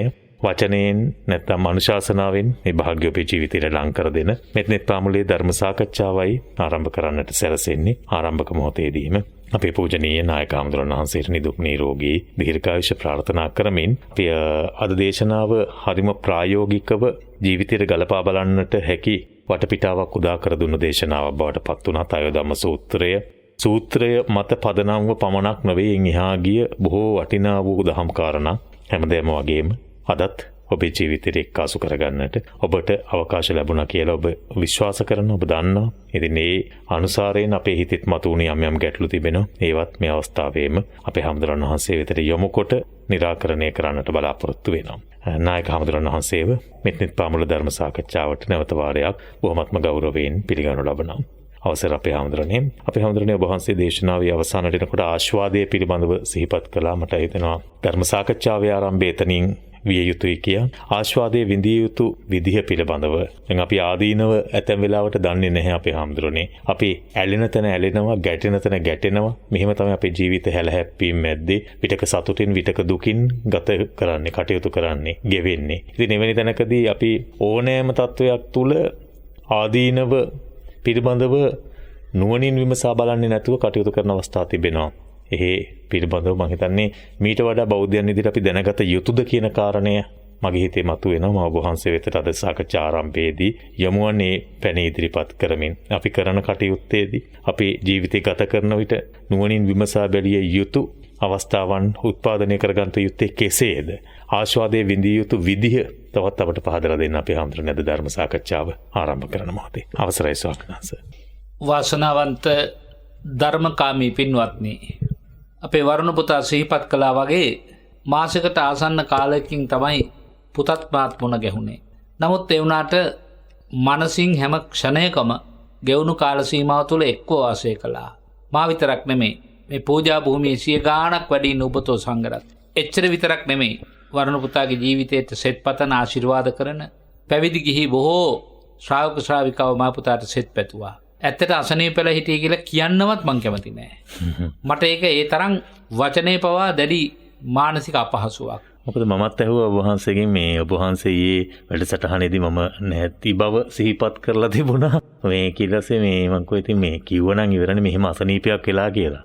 හවුදුරු ඒ වචන ටිකම තමයි කිව්වේ. මං කොහොමද ඒක කියන්නේ, මට කියන්න කට නැවෙන්නේ නැහැ කියලා. ඒක එන්නේ නැහැ. ඒක ආරංචි වෙච්ච මොහොතේ ඉඳලා ඇති වෙච්ච ඇත්තට මට මගේ මේ අවබෝධය සමග මානසික හැඟීම කොච්චර දුරක්ද කියලා මට හිතුණා. ඒ කියන්නේ හැඟීම ඉස්මතු වුණ අවබෝධයට වඩා. ඒ හින්දා නිරන්තරයෙන් ඒ ගැන හිතන වාරයක් පාසා සංවේදී හිතකින් තමයි මම බලවත් ලෙස හිත පිහිටුලා ආශිර්වාද කළේ. හැමදාමත් කතා කරනවා වගේ පුතත් ආදරණීය ස්වාමි දිනියත් දරු පැටවුන්ටත් එක ලෙස එක පැහැර සෙත් අධිෂ්ඨාන කළා. මා විතරක් නෙමෙයි මේක ඇහිච්ච දන්න හැමෝම කම්පණයෙන්මයි ධර්මාබෝධය ඇති භික්ෂුන් වහන්සේලා. නමුත් ඒ හැමදෙනාම යම් කිසි සංවේදීතාවයක හිත පිහිටුවලයි ආශිර්වාද කළේ. දැන් මේ වෙලාවේ මා පුතා මතක් කරපු හින්දා නැවත නැවතත් මම ප්‍රාර්ථනා කරනවා. තව තවත් කාය බල, ඥාන බල, යෝධ බල, වීරිය බල ලැබේවා. තමන්ගේ ජීවිතයේ නිරෝගී සම්පන්නිය පසක තියලා අපේ රටේ අස්සු මුළු නෑර ආගමික වැඩසටහනක් කරන්න නොතුන් ආරාධනා කරනවා වගේම පුතාට රාජකාරිමේ වශයෙන් යන්න සිද්ධ වෙනවා. ඒ කිසිදු තැනක යලිමේ බදු අතුරු ආබාධයක් නම් අහන්න දකින්නවත් නොලැබේවා කියලා පළමුවෙන් හදවතින් ආශිර්වාද. සාදු. ආස්වාදය විඳිය යුත්තේ කෙසේද කියන ආකාරයට කෙටි ප්‍රශ්නය විසඳගත්තොත් නැත්නම් මතු කරගත්තොත් උත්තරයක් දී ගන්න පහසුයි. ආස්වාදය දැනෙන හැම මොහොතකම ආස්වාදය හොඳින් විඳිමින් හිත පුරා විඳිමින් බාගෙට විඳිමින් නෙමෙයි. ආහාරයක් කරගත්තාම ආහාරයේ රසයයි අපි කියමුකෝ රසය ආස්වාදයක්. ඒ ආහාරයේ රසය හොඳින් ආස්වාදනය කරනවා. භාග්‍යවතුන් වහන්සේ දේශනා කරනවා මහණෙනි 700ක් රසනහර පිනා යනවනේ යම්කිසි ආහාරයකින්. එහෙමයි. ඒක තලු මරනකොට ඒ ආහාරය ගිලිනකොට කුසට එනකොට උගුරට රස දැනෙන විට හැම වෙලාවෙම රසය විඳින්න.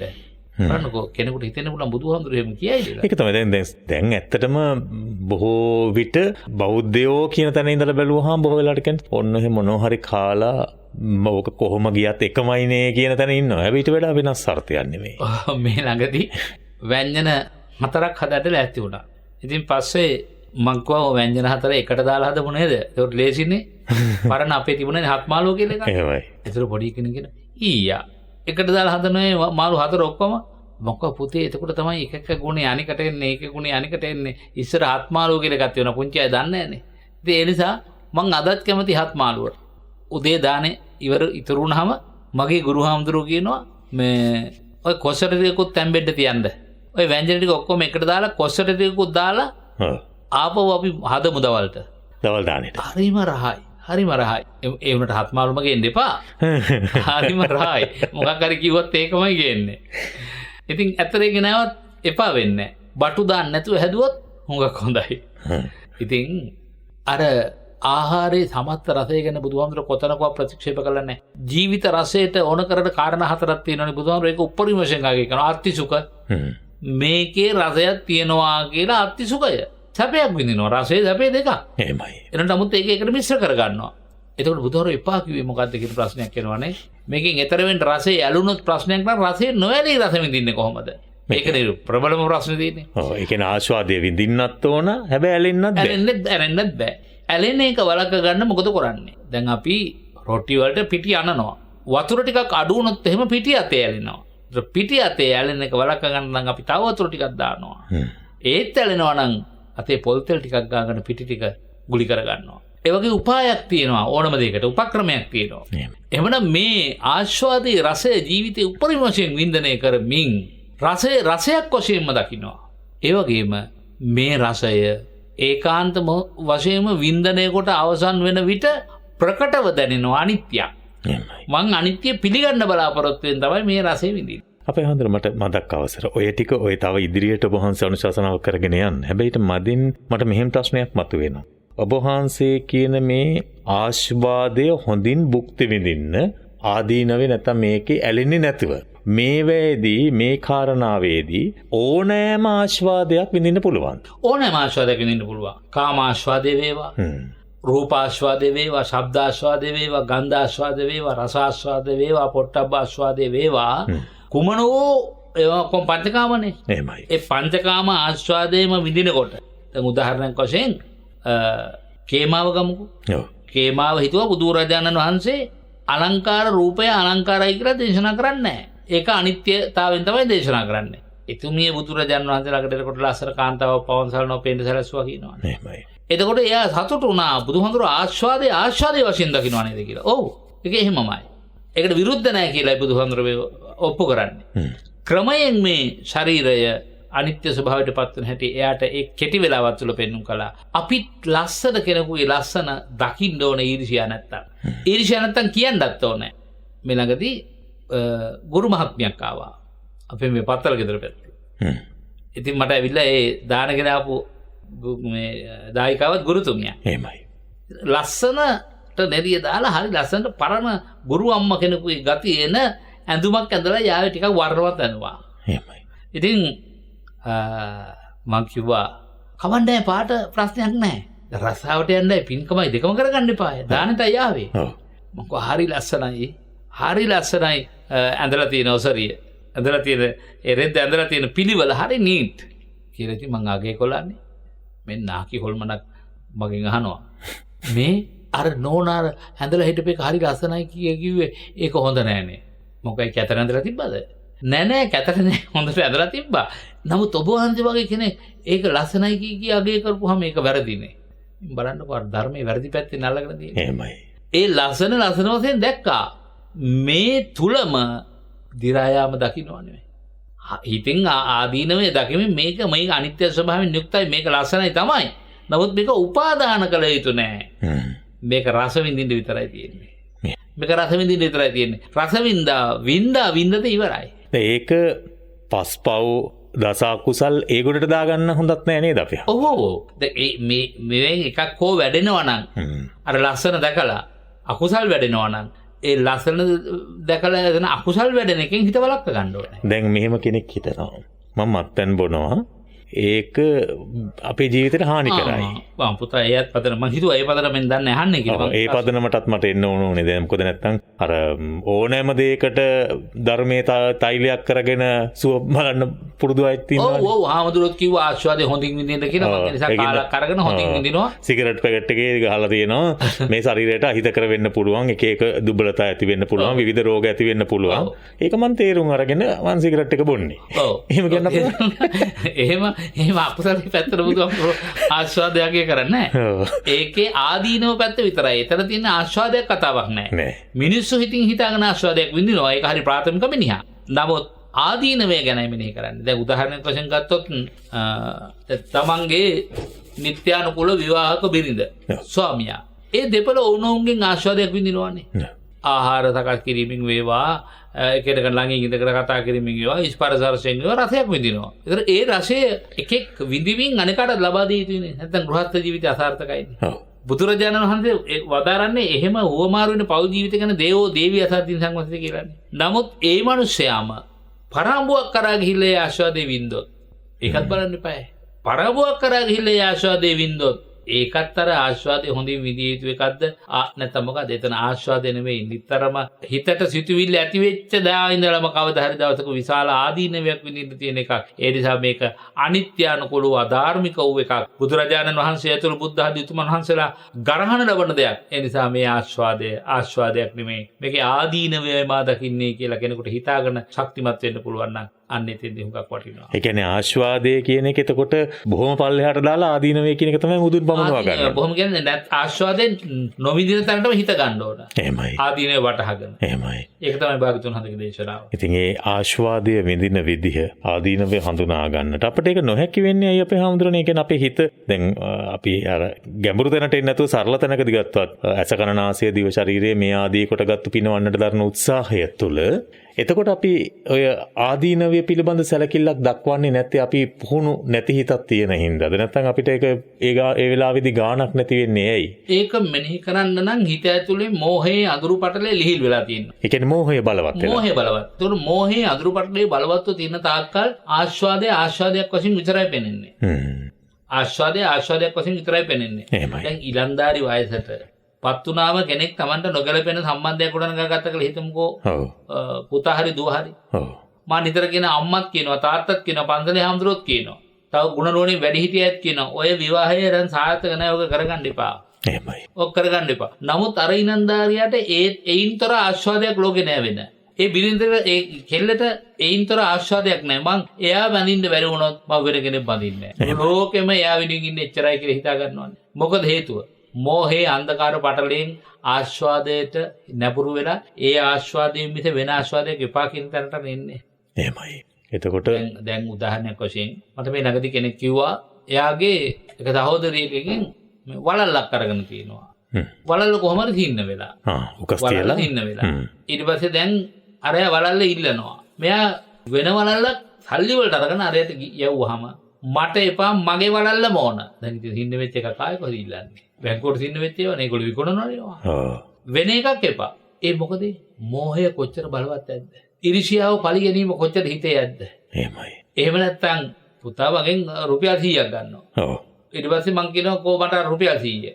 මං අසනකුත් ගහලා දුන්නේ කියමුකෝ. දැන් ඔය පුතා මට රුපියල් 100ක් දෙනවා. මං කියනවා මට මේක එපා.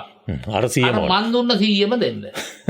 මොනතරම් මෝහයක් කුරිදුකමක් හිතේ තියෙනවද කියලා බලන්න. එහෙමයි. එහෙමත් මිනිස්සු අපිට ඕන තරම් මේ සමාජයේ ඉන්නවා. මුණ ගැහෙනවා. ඒ වගේ අන්ධ වුණාම මිනිහෙක්, රාගයෙන් අන්ධ වුණාම මිනිහෙක්, ද්වේෂයෙන් දුෂ්ට වුණාම මිනිහෙකුට, කුද්ධෝ අත්තන්න ජානාත්, කෝප වුණාම කෙනෙකුට අර්ථය තේරෙන්නේ නැහැ. ඒ නිසා රාගයෙන් රත් වුණාම රාගයට ඇස් නැතිලු ඒකලු ඒ කැමැත්ත කියලා කතාවක් තියෙනවා. ඒ නිසා යමෙකුට කිව්වොත් ඔය ආස්වාදයෙන් ඔයාට භයානක ආදීනවයක් තියෙන එකක්වත් වැටහෙන්නේ නැත්තේ ඇයි? මෝහය තරම්ම බලවත් නිසා. ඒ නිසා පංචකාම සම්පත්තියේ ආදීනව නොවැටහෙන්නේ ඇයි කියන ප්‍රශ්නෙට දෙන උත්තරය තමයි මෝහය තරම්ම බලවත්. එහෙමයි. මෝහය 25%ක්වත් අඩු නම් එයාට යාන්තමට සිටිවිලි වශයෙන් වැටහීමක් එනවා. මම මේ විඳිනවා තමයි. ඒ වුණාට මේකේ ආදීනවයකුත් එනවා. එහෙමයි. 50% තියෙනවා නම් ආස්වාදයට සමාන්තරවම ආදීනවයක් තියෙනවා. අන්න වැටහෙනවා. 75%ක පරාසය තුල මෝහයේ අඟුරු පටලේ දුරු වෙලා නම් බණ අහලා විදර්ශනා වඩලා එහෙමයි. එයාට අරකේ ආස්වාදයක් පේන්නේ නැහැ. එහෙමයි. ආස්වාදයක් පේන්නේ නැහැ. ඒ තරමටම ප්‍රඥාව දියුණු වෙලා මේකේ පවතින්නේ අර මං කියන්නේ ඇති වෙනවා පවතිනවා නැති වෙනවා කියලා ධර්මතා තුනක්. එහෙමයි. පාදති. මේකේ නැතිවීමම විතරක් පේනවා නේද? නැත්නම් ආස්වාදයක් පේන්නෙත් නැහැ, ආදීනවයක් පේන්නෙත් නැහැ. නිස්සරණයක් මේකෙන් අත්මිදීමමයි හොඳ කියලා වැටහෙනවා. ඒ වැටහීම මේ රහතන් වහන්සේ සිද්ධ වෙන එකක් නෙමෙයි. ඔව්. සාමාන්‍ය ජනසෙන් වැටහෙන එකක්. දැන් උදාහරණයක් ඇරෙට හිතන්න සිද්ධාර්ථ කුමාරයා තමයි අපිට තියෙන හොඳම නිදර්ශනය. ඔව්. අර ලෝකෙන්න අලංකරණම ගායන වාදන වලින් යුක්ත වෙච්ච පිරිසක් නේ රජමාලිගාවේ එදා නැටුම් ගැයුම් වල ඇදිලා හිටියේ. එහෙමයි. නමුත් එළියට බහැලා යථාර්ථය දැක්ක බෝධිසත්වයන් වහන්සේ ආවට පස්සේ ඊට ඉස්සෙල්ලා රෝගේ ආස්වාදය දැක්කා. ඊට ඉස්සෙල්ලා ආදීනව දැක්කේ නැහැ. එළියට බැස්සට පස්සේ අත්දැකීමෙන් ආදීනව දැකලා ආවට පස්සේ ආස්වාදය දැක්කේ නැහැ. දැක්කේ ආදීනවයයි. ආදීනවය දකින්න වහා මෙතෙන්ට සම්බන්ධ වුණා නිස්සරණය යනවාමයි කියලා හිතුවා. ඒ සභාවිතුන් වහන්සේ නිස්සරණය සොයාගෙනයි ගියේ. අභිනික්මණයට හේතු වුණේ. අභිනික්මණයට හේතු වුණේ ඒක. ඉතින් අපිත් ඉතින් සමාජයේ නිතරම හැමතැනම හැම දෙයක්ම කරනවා. නැත්නම් අපේ වචනෙන් කිව්වොත් එහෙම සමාජي කරක් ගහන මිනිස්සුනේ. එතකොට අපිට ඒ ආස්වාදය තුල හිර වෙනවා මිස ආදීනව හඳුනා ගන්නට නොහැකි වීම කොතරම් පාඩුවක්ද. හැබැයි ඉතින් ඒ අත්දැකීම නැත්නම් තමන් ඒ පිළිබඳව ඇස ගැටීම, තමන්ගේ කනට වැකීම, ඒ දේ තුල අපිට ලොකු පාඩමක් කියලා දෙන්නේ. ඇතර වඩා හොඳ අත්දැකීම ලබනකම් ඉන්න එක නෙමෙයි. මේ හැම බණක්ම මේ හැම සාකච්ඡාවක්ම දිශාගත කරන්නේ, සම්බන්ධ කරන්නේ, ගලාගෙන යන්නේ මෙන්න මේ යථාර්ථය කලින් අවබෝධ කරලා දෙන්නයි. ඒ යථාර්ථය පිළිබඳ ධර්මයේ මතකය හෝ තියෙනවා නම් ආස්වාදයෙන් වෙලාවට එයාට බොහොම පහසුවෙන් හා සරලව ආස්වාදෙ විඳින්මින් උපාදාන නොකර ආදීනවයට පත්වන්නට පෙර නිස්සරණය යන්න පුළුවන්. අපේ මිනිස්සු ආස්වාදයේ ආදීනවයට පත් වුණාට පස්සේ නිස්සරණය හොයන්නේ. ඔව්. එහෙම පිළිවෙලට යන්න ඕන කියලා හිතලා. ඔව් පිළිවෙලට යන්න. එහෙම එකක් නෙමෙයි. ආස්වාදයේ විඳින ගමන් නිස්සරණයට හිත පමුණවා ගන්න නම් ධර්ම අවබෝධය ඕන. අත්දැකීම් නැතුව කමන්නේ නැහැ. එහෙමයි. ආදීනව තමන් අත්දැකීම් නැතුව කමන්නේ නැහැ. ආදීනව දැකපු අය දේශනා කොට වදාළ උතුම් ධර්මයමයි තමන්ට ප්‍රයෝජනයි. එහෙමයි. දැන් අපි හිතමුකෝ සමහර දරුවෙක් ඉන්නවා අක්කා විවාහ වෙලා අක්කගේ මනුස්සයකින් අනන්ත අප්‍රමාණ ගුටි වැට කනවා. දරුවත් එක්ක මෙලව මිහිමත අපා දුකක් විඳිනවා. ඉතින් දෙවනි ළමයාගෙන් අහනවා පුතේ දැන් ඔයත් කටයුත්තක් කර අපෝ මට බෑ. මට අක්කට වෙලා තියෙන දේ හොඳට තේරෙනවා. ඒ නිසා මම තනියම මහමග මැරිලා ගියත් මම නම් විවාහ ජීවිතයට කැමති වෙන්නේ. ඒක පැත්තක්. අනිත් එක ඔය තේරි ගාථා කියවනෝ නේද? එහෙමයි. බොහෝ තෙරණින් වහන්සේලා විවාහ ජීවිත තුළින් මහත් වූ භයංකර අත්දැකීම් ලැබලා ආපු අය. එහෙම වුණාමත් කෙනෙකුට ආස්වාදයට යන්නෙම නැතුව එලිම නිස්සරණයට යන්නත් පුළුවන් මේ ජීවිතයේදී. මේක ටිකක් අමාරු වැඩක්. ඔක කැපවීමක් කරන්න ඕන වැඩක්. නමුත් එහෙම කැපවීමක් කළොත් මේ භවයේම නිවනේ නිවීම නම් සාතිකයි කියන කිසි ප්‍රශ්නයක් නැහැ. හොඳයි. එතකොට ඔය රාග, ద్వේෂ, මෝහ මේ අකුසලත්‍රය පිළිබඳ බලනකොට අපේ හඳුරන්නේ මේ එකට බැඳිලාද තියෙන්නේ. රාගය, ద్వේෂය නිසාද මෝහය හටගන්නේ. මෝහය වෙනම තිබෙන කාරණාවක් නෙමෙයිද? නෑ. මෝහය තමයි මූලය. මෝහයේ මූලය තුල තමයි රාගය හේවත් ඇලීමයි, ద్వේෂය හේවත් ගැටීමයි සිද්ධ වෙන්නේ. ඒ ඔක්කොට බැඳිලා. මෝහය යම් ප්‍රමාණයකට අඩුද ඒ ප්‍රමාණයට රාගය අඩුයි. ඒ ප්‍රමාණයට ද්වේෂය අඩුයි. ඒ කියන්නේ මෝහය තමයි මේ ලක්ෂය තෝරගන්නේ. ඔව් මේ දෙන්න උපද්දවන්නේ මෝහය නැමැති මව. ඒ කියන්නේ අපි මෝහය ඉස්සලම් මඩින්නට උත්සාහ දරන්නට ඕන එහෙමද? මෝහයමයි. ඒ නිසාමනේ පටිච්චසමුප්පාද ධර්මයේ අවිද්‍යාව කියලා මුලටම ගන්න. අවිද්‍යාව. මෝහය දුරු කරන්න ඕන. මෝහය දුරු කරොත් නේද හැම දුකක්ම දුරු වෙන්නේ. දැන් අද රාත්‍රියේ සිත්නිත සොපුවේදී අපේ බලංගොඩ රාජ ස්වාමීන් වහන්සේ චිත්තානුපස්සනාව අද දේශනා කරන්නේ. මෙහිදීත් මේ රාග, ద్వේෂ, මඩින විදිය පිළිබඳ චිත්තානුපස්සනාවෙන් ලැබෙන සහාය පිළිබඳ උන්වහන්සේ දේශනා කරලා තිබෙනවා. ඉතින් මේ පටිගත කරපු වැඩසටහන නිසා මම ප්‍රසිද්ධ කරන්න. ඉතින් මේ ඇත්තටම මෝහය කියන එක කොච්චර ඝන අන්ධකාරයක්ද කියලා පැහැදිලි වෙනවා. ඉතින් අපි මෝහය මාන්නයට හේතුවක් කරගෙන කටයුතු කරනවා සමහරලාට. අපි මාන්නේ විදිහට හිතනවා මම මෙහෙම චරිතයක් මේ විදිහට ඉන්නේ කියලා. හැබැයි ඒක අමු මෝඩකම. ඉතින් ඒ නිසාම රාගයේ එහෙම නැත්නම් ද්වේෂයේ ගැටි ඇලි කටයුතු කරන්නම තමයි අපි පෙළඹෙන්නේ. මාන්නේ එන්නේම මෝහය නිසානේ. මෝහෙන් යුක්ත කෙනාගේ හිතේ මාන්නය එනවා. එහෙමයි. එයා හිතනවා මං මාන්නය ඉදිරිපත් කළොත් මගේ මාන්නයට ලෝකේ ගෞරව කරයි. ඔව්. ඒ ගෞරව කරන්නේ ප්‍රාථමික මිනිස්සු මිසක් දැනුගත් වියත් මිනිස්සු නෙවෙයි. මාන්නයට කරු කරන්නේ. මාන්නය හෙලා දකින්නවා. ඒ නිසා මාන්නේ ආදීනවයත් එයා මෙනෙහි කරන්න ඕන. අනිත් අයට වඩා මන් ටිකක් සමාජයේ කැපිලා පේන්න උත්සාහ කරන එකනේ මාන්නේ කියන්නේ. සරලව කිව්වොත් අතිමානේන කුක්කුරෝ. කුක්කුර වෙලා සුනක වෙලා උපදිනවා මාන්නේ නිසා. ඒ නිසා මාන්නේ භයානකකම තේරුම් ගන්නවා නම් එහෙම තේරුම් ගන්න බැරි වෙන එකනේ මෝහය කියන්නේ. ඔව්. එයා හිතනවා මමත් මෝහේ. එයා දන්නේ නැහැ එයා මෝහේ පැටලිලා බව. ඒ කියන්නේ මෝහේ ඉන්න කෙනා දන්නේ තමන්ට මෝහේ තියෙන්නේ කියලා. දන්නේ. එයා හිතනවා මම මේ දැන් උදාහරණයක් වශයෙන් ගත්තොත් අපි හිතමුකෝ කෙනෙක් රට රාජ්‍යවල ගිහිල්ලා ලබන මොන හරි අත්දැකීමක් ඇත්නම් ඕනම කතාවක් කරන වෙලාවක මට මතක නැහැ ඒ කෙටි කතාව. ඒක මේ මහාචාර්ය කියන්නේ පොතේ උගත්කම විතරනේ. එයා කියන මම එංගලන්තේ සිටිද්දි එයාගෙන කතාව යනවා. ඒ ලංකාවේ එහෙම දේවල් නැහැ. නෑ ලංකාවේ එහෙම නෑ. ආයෙ ටිකක් වෙලාව කතා කරගෙන මම එංගලන්තේ සිටිද්දි දැක්කා මම එංගලන්තේ පාරේ ගමනක් යනකොට වාහනයක දැක්කා මෙහෙම සිද්ධියක්. ඉතින් මේ කියන්නේ වෙන මොකක්ද මේ සිද්ධිය කියන්නේ නෙමෙයි. රට ගියා කියන එක කියන්නේ. දැන් බොහොම පුරාණ කාලේ අවුරුදු 60 70කට එහා පැත්තේ නම් කෙනෙක් රට ගිහිල්ලා ආවම හරි ලොකු දෙයක්. ඔව්. දැන් ලංකාවේ නෑ රට නොගිය කවුරුවත්. ඉතින් එහෙව් අයට අර ගහ දන්න අපිට කොල කඩා පාන්න ඕනේ නෑ. දැන් රට ගිහිල්ලා තියෙනවා. රට ගිහින් තියෙනවා. රටට ගිහින් තියෙනවා. ඉතින් ඒ නිසා මෝඩකම් කරන්න හොඳ නෑ. ඇත්තටම කවුරු හරි මෝඩකම් කරනකොට ඒක අගය කරන්නත් හොඳ නෑ. ඒක පොඩ්ඩක් පෞද්ගලිකව හරි අපි කියලා දෙන්න ඕන. ඔයා මේ දේශනාව නම් හරි හොඳයි. ඔය රට ගිහිල්ලා දැක්ක අර රටේදී දැක්ක මේ රටේදී දැක්ක ඒවා කියන්න එපා. ඒක මොනවත් කවන්නේ මේ රටේදී දැක්ක කියන්නකෝ. වරදක් නෑනේ. එහෙම කියන්නේ. ඔයා කෙරෙහි මිනිස්සු යම්කිසි වැරදි කෝණයක් ගොඩනගා ගන්නවා. ඔයා මේ සමාජ ගෞරවයක් ලබන්න හදනවා මේකෙන් කියලා. එහෙම කරන්න එපා කියලා දෙන්න ඕනේ. හොඳයි. ඉපදීම ජීවිතේ මරණය මේක එක රටාවකට යන දෙයක් පිළිබඳවයි වහන්සේපත් කළේ. ඒ අතරතුර වහන්සේ අර ක්ෂණික සම්මුති සමුච්ඡේද වශයෙන් මරණයත් කොටස් තුනකට බුදුරජාණන් වහන්සේගේ දේශනාවට අනුව විග්‍රහ කරලා පෙන්වනවා. අපි හඳුනන්නේ දැන් මෙතන අර ක්ෂණික මරණය පිළිබඳව අපිට ඇත්තටම පේනවා අඩුයිනේ. මේ මොහොතේ ඇතිවෙන උපාද තිතිබංග කියන මේ කාරණා අපිට හරියට පැහැදිලිව පේන්නේ නැහැ. හැබැයි ඉතින් අපිට යම් තාක් දුරකට කෙස් ඉදෙනකොට තේරෙනවා කෙස් දැන් ඉදේගෙන එන්නේ කියලා. හැම රැලි වැටෙනකොට තේරෙනවා මම වයසට ය아가ගෙන එන්නේ කියලා. ඇස් පේනවා අඩු වෙනකොට හිතෙනවා ඇස්වල රෝගයක් ඇවිල්ලා තියෙන්නේ කියලා. එහෙම තේරුම් ගන්නට පුළුවන්. හැබැයි මේ මොහොතේ හැම ක්ෂණයක් පාසාම මේ දේ වෙනවායි කියන එක පිළිගන්නටවත් සමහරු කැමති නැහැ. අපි හඳුනන දැන් එතකොට දැන් එහෙම ක්ෂණික මරණය කෙනාගෙන් කෙනාට අඩු වැඩි වෙන්නේ කොහොමද අපේ හඳුනන්නේ? අඩු වැඩි වෙන්නේ කියන්නේ ඒක කර්ම ශක්තියත් එක්ක බලපාලා තියෙන දෙයක්ද? සමහරුන්ගේ කේස් දෙන්න කාලයක් යනවා. සමහර අය ඉන්න අවුරුදු 60 70 අය ඉන්න තාම තිරිහන්න. එතකොට එහෙම වෙනස් වෙන්නේ අර උපාද තිටිබංග වෙනවා. ඒක ඇත්ත. ඒක තමයි සත්‍ය ස්වභාවය. හැබැයි පෙනුීමේදී ඒක නිකන් බාහිරව එහෙම එලි දැක්වෙනවා අඩු වෙන්න. එහෙම මොකක් හරි හේතුවක් තියෙනවද? රූප ධාතුන්ගේ ක්ෂණික අනිත්‍යතාවය කියන එක රූප ධාතුවක් අසුරදොනක් ගන්න කාලය ඇතුලේ 17 වාරයක් ඉපදෙමින් පවතිමින් ක්ෂණයක්වත් නැත්නම් කෙටි කලක් පවතිමින් නැති වෙලා යනවා. එතකොට ඒක සියලුම දෙනාගේ රූප ධාතු වලට පොදුයි. නමුත් ජීවිතේ වයසට ගියත් දත් හැලෙන්නේ නැති. ඔව්. හුඟක් වයසට ගිහිල්ලා ඕනනම් කේත් ගහ දෙකක් හැලෙනවා. ඒ අයගේ භෞතික ශරීර කූඩුවට ලැබිලා තියෙන භෞතික ශරීර කොටස් අපි හඳුන්වන්නේ කර්මජ ධාතු කොටස් හැටියට. එහෙමයි. එයා පෙර පින්කල කෙනෙක්. එනිසා එයාගේ වයසට යාම ඒ වගේම දි รา යාම ප්‍රකට වෙන්න කල් ගත වෙනවා මිසක් ක්ෂණික අනිත්‍ය සිද්ධ නොවි පවතිනවා එහෙම නෙවෙයි.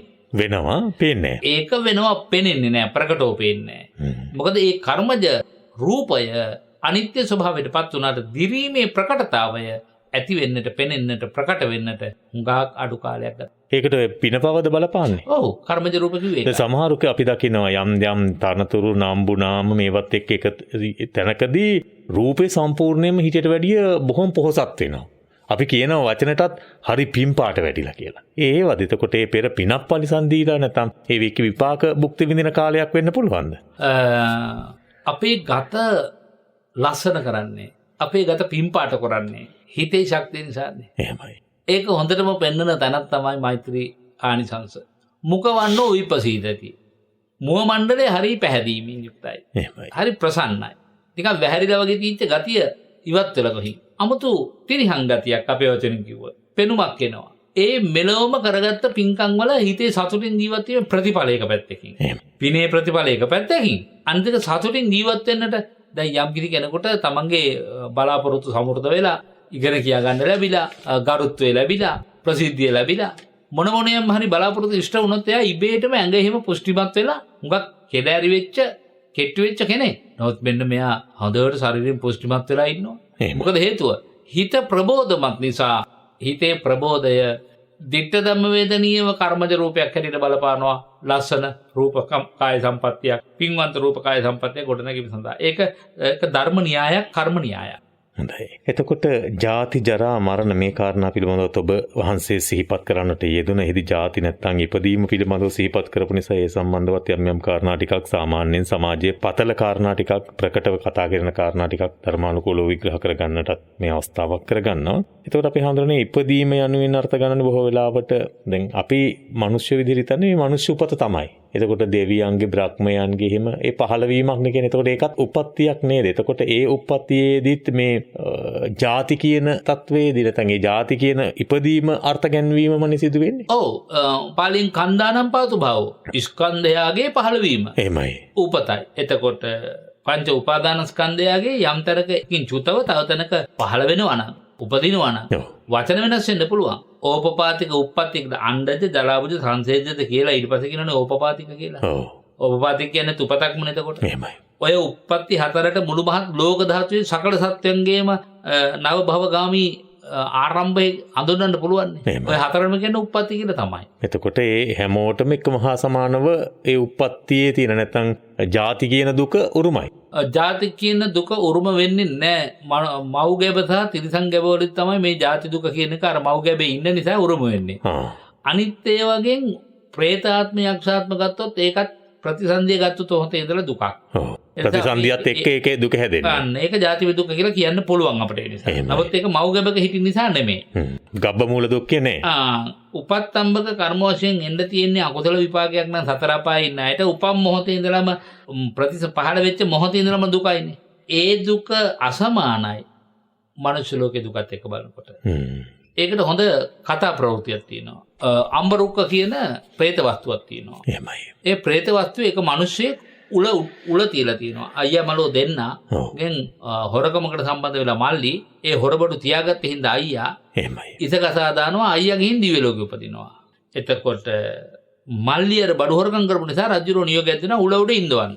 එතකොට හැමදාම රැට අමනුෂ්‍යෙක් ඇවිල්ලා කියනවා උලගාවට ජීවත් වීමම උතුම්. මේක ලොකු කතාවක්. එහෙමයි. මම මේක වෙලාවක අවශ්‍ය නම් ධර්ම දේශනාවකටම කියන්න. කර්ම විපාක තේරුම් ගන්න හොඳ දේශනාවක් මේක. එහෙමයි. එතකොට දවසක් රජුරුවට තව පොඩි අකරතැබ්බයක් වෙලා අර പ്രേතය එක්ක කතා කරන්න සිද්ධ වෙනවා. උලගාව ඉන්න പ്രേතයා. പ്രേතයා එක්ක. හැබැයි පේන්නේ නැහැ. අර මනුස්සයා තමයි කියන්නේ මේ අහවලා සාක්ෂි කොට. මර ළඟට പ്രേතෙක් වෙනවා. ප්‍රේතය සාක්ෂි කොට මේ කාරණේ අහන්න කියනවා. රජුරු එතකොට රජුරන්ට පේන්නේ නැහැ. නමුත් රජුරුත් එන්නේ හිතන්නේ പ്രേතෙක් කියලා. එතකොට අහනවා මේ උඹ මේ උල උඩ ඉන්න මිනිහට තව ජීවත් වෙව කියන්නේ මොකටද බොල? මැරෙන්න ප්‍රාර්ථනා කරන්න එපා. ඉක්මනින් මැරෙන්න කියලා. එතකොට කියනවා අර പ്രേතයා කියලා කියන එක නා පාය කියන්නේ මෙන්න මෙහෙම ලොකු දුකක්. අසිපත් නරකය කියන්නේ මෙහෙම එකක්. කටියුඹල කියන්නේ මෙහෙම එකක්. මේ වගේ දුක් වලට මේ මනුස්සයා භාජනය වෙනවා. මේ උල උඩ මැරුණොත්. උල සැපයි. දේශෙන්නේ. ඒ නිසා මේ උල උඩ මැරෙන්න එපා. ජීවත් වෙන්න කියන්නේ අපායේ දුක දන්න මම. අත්දැකපු මම. ගිහින් බලලාපු මම. සැරිසරලාපු මම. ඒ අත්දැකීමෙන්ම මම මේ කියන්නේ. කියලා පාප කර්ම සහ විපාක පිළිබඳ දේශනාවක් කරනවා තියෙන්නේ. එහෙමයි. පාප කර්ම පිළිබඳ සහ විපාක පිළිබඳ දේශනාවක් කරනවා. රාජ්‍යරුවොත් මේ වෙලාවේ ඉන්නේ ලොකු පාප කර්මයක් කරලා අන්සතු බිරිඳකට ඇල්ම ඇති වෙලා ඒ මිනිහා මරන්න යෝජනාවක් යොදලා ඒ යෝජනාවෙන් කරන්නේ කඩුපුල් මල් ඇතුළු මල් වගේ ගේන්නේ කියනවා. පහුවදාට දිය ස්ථානය කරන්න. ඒක අරන් යනකොට දොරටුව වහනවා. ඒකට තමයි සාක්ෂි කියන්නේ. අර ඒ මනසක් කියන උලයි ඉන්න ඔබට පේනව නේද කියලා. ඒක මට කියලා හරියන්නේ නැහැ. මන් ළඟට ප්‍රේතෙක් කියනවා. ප්‍රේතයා තමයි සාක්ෂි. රජුරෝ බයටපත් වෙලා රජුරෝ පිනට දහමට ලැබි වෙච්ච හැටි තුලවිඩ මිනිහා මුදපු හැටි විස්තර කරනවා. එතෙන්දී මට කියා ගන්න ඕන කලා තියෙන්නේ අර අපායේ කියන විස්තරේ ඇහුවම ඇඟ කිලිපොලා යනවා. ඇඟ කිලිපොලා යනවා. අපොච්චි අපාය තරම් භයානකද? අපායේ උපත ලැබුවට පස්සේ දේ විපාක නෑ, උපත ලැබනවත් එක්කමයි. දැන් පුතා මගේ අහුව ප්‍රශ්නට මම මේ උත්තර දෙන්නේ. පහළවීමත් එක්කම අපි මව්ගැබේ පහළවීමත් එක්කම දුක් විඳිනවා. ඒක එකතකට ඩීංගක් පරක් වෙලා කියන්නත් පුළුවන්. හදේ වතු රූප එහෙම හැදිලා විඥානයක් රිංගුවාමනේ සත්‍යයක් කියලා දැනෙන්නේ. නේද? එතකොට අරක එහෙම නෙවෙයි ප්‍රතිසන්දිගත තැන ඉඳලා දුක. ඔන්න ඒක පැත්තක්. එහෙමයි. අන්න ඒ අතින් බලනකොට උපපාතික උපතක් ලබා ගත්තට මොකද දිව්‍ය ආත්ම භාවවල උපත ලබා ගත්ත මොහොතේම සුවපත් වෙලා එන අවස්ථාවනේ ගොඩක් තින්නේ ආපහු. ඒක දෙවියන්ට යම් ආකාරයේ දුක නැද්ද? නෑ, ජාතිපි දුක නෑනේ. ජාතිපි දුක නෑ. හැබැයි ජාතිපි දුක නැතුවට රජෝ ජරා දුක, මරණ දුක ඔක්කොම එනවා. දිවි ලෝකයේ අවශ්‍ය අවසන් වෙලා මැරෙන්න කිට්ටු වෙනකොට. එහෙමයි. ඒ නිසා එහෙම සතුටු වෙන්න බෑ. එහෙම බෑ කොතනකවත් භවයේ සතුටු වෙන්න බෑ. භව නම් භයංකාරයි. එහෙමයි. ඒක අතෙන්ටත් එමුකෝ. හරි, ඒක හරි වැදගත්. දැන් ගබ්බමූල දුක්ඛය ගැන කිව්වා ඔබ වහන්සේ. සහ ඒකම මේ ඒකේ යම්තාක්කෝ කාලයක් තියෙනවනේ හදේ වස්තු රූපේ හැදිලිවර වෙලා විඥානය බැහැ ගන්නකම් කියන. දේශනාවේ කොහොමද අපි හඳුනන්නේ මේ පිළිබඳ සඳහන් එකෙන් විඥානයක් කෙනෙකුගේ කලලයකට ඇතුල් වෙන අවස්ථාවක් තිබෙනවාද? ඒ සඳහා දැන් මම උදාහරණයක් ගන්නම්. දැන් අපි පහුගිය දවස්වල බොහොම ළඟින් ඇසුරු කරමින් කටයුතු කළා. අපිත් එක්ක පින්කම් වලට එහෙම සහ සම්බන්ධ වුණා. ඔය විශ්වපෞද්ගලික රෝහලේ අධිපතිතුමා හෙළරුවන් පසන් කුමාර මැතිතුමන්. එතුමන්ගේ කාර්යභාරය තමයි දරුවන් නැති මව්වරුන්ට දරු කලල පිහිටවල දෙන එක විද්‍යානුකූලව. එතකොට එතුමන් ඒ කුස තුල කලලයක් ඇති කරලා කුසේ නැත්නම් ගර්භාෂය තුල තැන්පත් කිරීම කරනවා. එතුමන් මාත් එක්ක දවසක් කිව්වා මේ මම ඒ පිළිබඳව එතුමන්ගෙන් විමසනකොට සාමාන්‍යයෙන් සති දෙකක් විතර යනකොට ඒකේ වෙනසක් පේනවා කියලා. තමන් පිහිටවපු කියන්නේ තමන් තැන්පත් කරපු කලලේ සම්පූර්ණ වෙනසකට වාජනය වෙනවා. ඒ කියන්නේ මට හරියට දින මතක නැහැ. එතුමන් කිව්වා එහෙම එකපාර පේනවා. එතුමන් එක විශ්වාස කරනවා ඔන්න විඥානයේ බැහැගෙන ඇත්ති කියන තැන. මම වහන්සේගෙන් දැනගන්නත් කැමතියි. ඒකයි මොකද එතුමන් කියනවා. ඊට පස්සේ එතුමන් බොහොම සත්ගුණවත් වෛද්‍යතුමෙක්, වෙදදුරෙක්. එතුමන් කියනවා මම භාවනා කරලා හොඳට අදිෂ්ඨාන කරලා සමහරලාට ඒ කලලවලට එකතු වන්නා වූ විඥානය බෝධිසත්ව නැත්නම් හොඳ ගුණ ධර්මයන්ගෙන් පිරි විඥානයක් වෙන්න කියලා අදිස්ථාන කරනවා කියලා. හැබැයි එතුමන් කියනවා මේ විඥානය එහෙම අදිස්ථාන කළාම අපේ හැමදෙරෝනේ අර තැම්පත් කරපු කලල බොහොමයක් විනාශ වුණා කියලා. එතුමන්ගේ විශ්වාසයක් තියෙනවා නැත්නම් වෙලාවට එහෙනම් බෝධිසත්ව එහෙම ගුණ ඇති විඥාන අඩුදෝ කියලා එහෙම සැකයකුත් ඇති වෙලා තිබෙනවා. මේ කාරණා ටික මට ඔබ වහන්සේ වෙතට යොමු කරන ලොකු උමනාවක් තිබ්බ කාලෙක ඉඳලා එහෙම විඥානයක් කලලයකට බැස ගන්න අවස්ථාවක් එන්නේ කොහොමද? ඒ කොයි කාගේ කාලයක් වෙනවද? එහෙම ධර්මයේ සඳහනක් තිබෙනවාද? එහෙම ප්‍රාර්ථනා කොට විඥානයක් ආරාධනා කළාට පස්සේ යම් විඥානයක් බැහැගෙන තිබෙනවා නම් ඒක අයින් වෙලා යන අවස්ථාවක් තිබෙනවාද? ඔව්, මට මේ ඔය අතරතම එතුමන්ගෙන් පුතා ප්‍රශ්නයක් අහලා පොඩ්ඩක් මට පෞද්ගලිකව හරි ඒකට උත්තරේ කියන්න. කලලය තැම්පත් වෙනවා. ඔව්. කලලය අංග සම්පූර්ණ ඒක ගැටලුවක් නැහැ. නමුත් කලලය විකසණය වෙලා තිනවා. ගන්ධබ්බේක ඇතුළු වෙන්නේ නැතුව මස් වැදල්ලක් විතරක් බිහි කරන වෙලාවලුත් එතුමා අත්දකලා තියෙනවා කියලා බලන්න. තියෙනවා. බණ පොතේ එහෙම අවස්ථා තියෙනවා. මේකට හොඳම කියවන්න හොඳ සූත්‍ර දේශන තමයි මම හිතේ පොට්ටපාද සූත්‍රය. දැන් ඒකේ කියනවා අම්මා ගැන කියලා උතුණී හොති. ඒතර මවගේ ඍතුභාවයත් පියාගේ සංයෝගයත් දෙක එකතු වුණා කියමුකෝ. මේ එකතු වෙච්ච සැනින්ම ගන්ධබ්බේ කියන්නේ නැහැ. ගන්ධබ්බෝ පච්චපට්ඨිතෝ හොති. ගන්ධබ්බේ එළඹ සිටියේ වේ. ඇතුළු වුණා කියන එක නෙවෙයි මේ කියන්නේ. ගන්ධබ්බය එළඹ සිටියේ වේ. මම දන්නේ මට වැටහෙන විදිහ මේ ධර්මයේ තුල මම තව ටිකක් මේක අධ්‍යයනය කරන්නත් ඕනේ. ඒකත් කියන්න ඕනේ. එතකොට ඇතැම් ගර්භවල කලලේ යන්තම් විකසණය වෙගෙන එනකොට අර කිව්වා වගේ සතිය දෙක තුන වෙනකොට විශ්වයේ ක්‍රියාත්මක වන යම්කිසි ගන්ධබ්බයේ මේ කලලේ වෙන් කරගන්න පුළුවන්.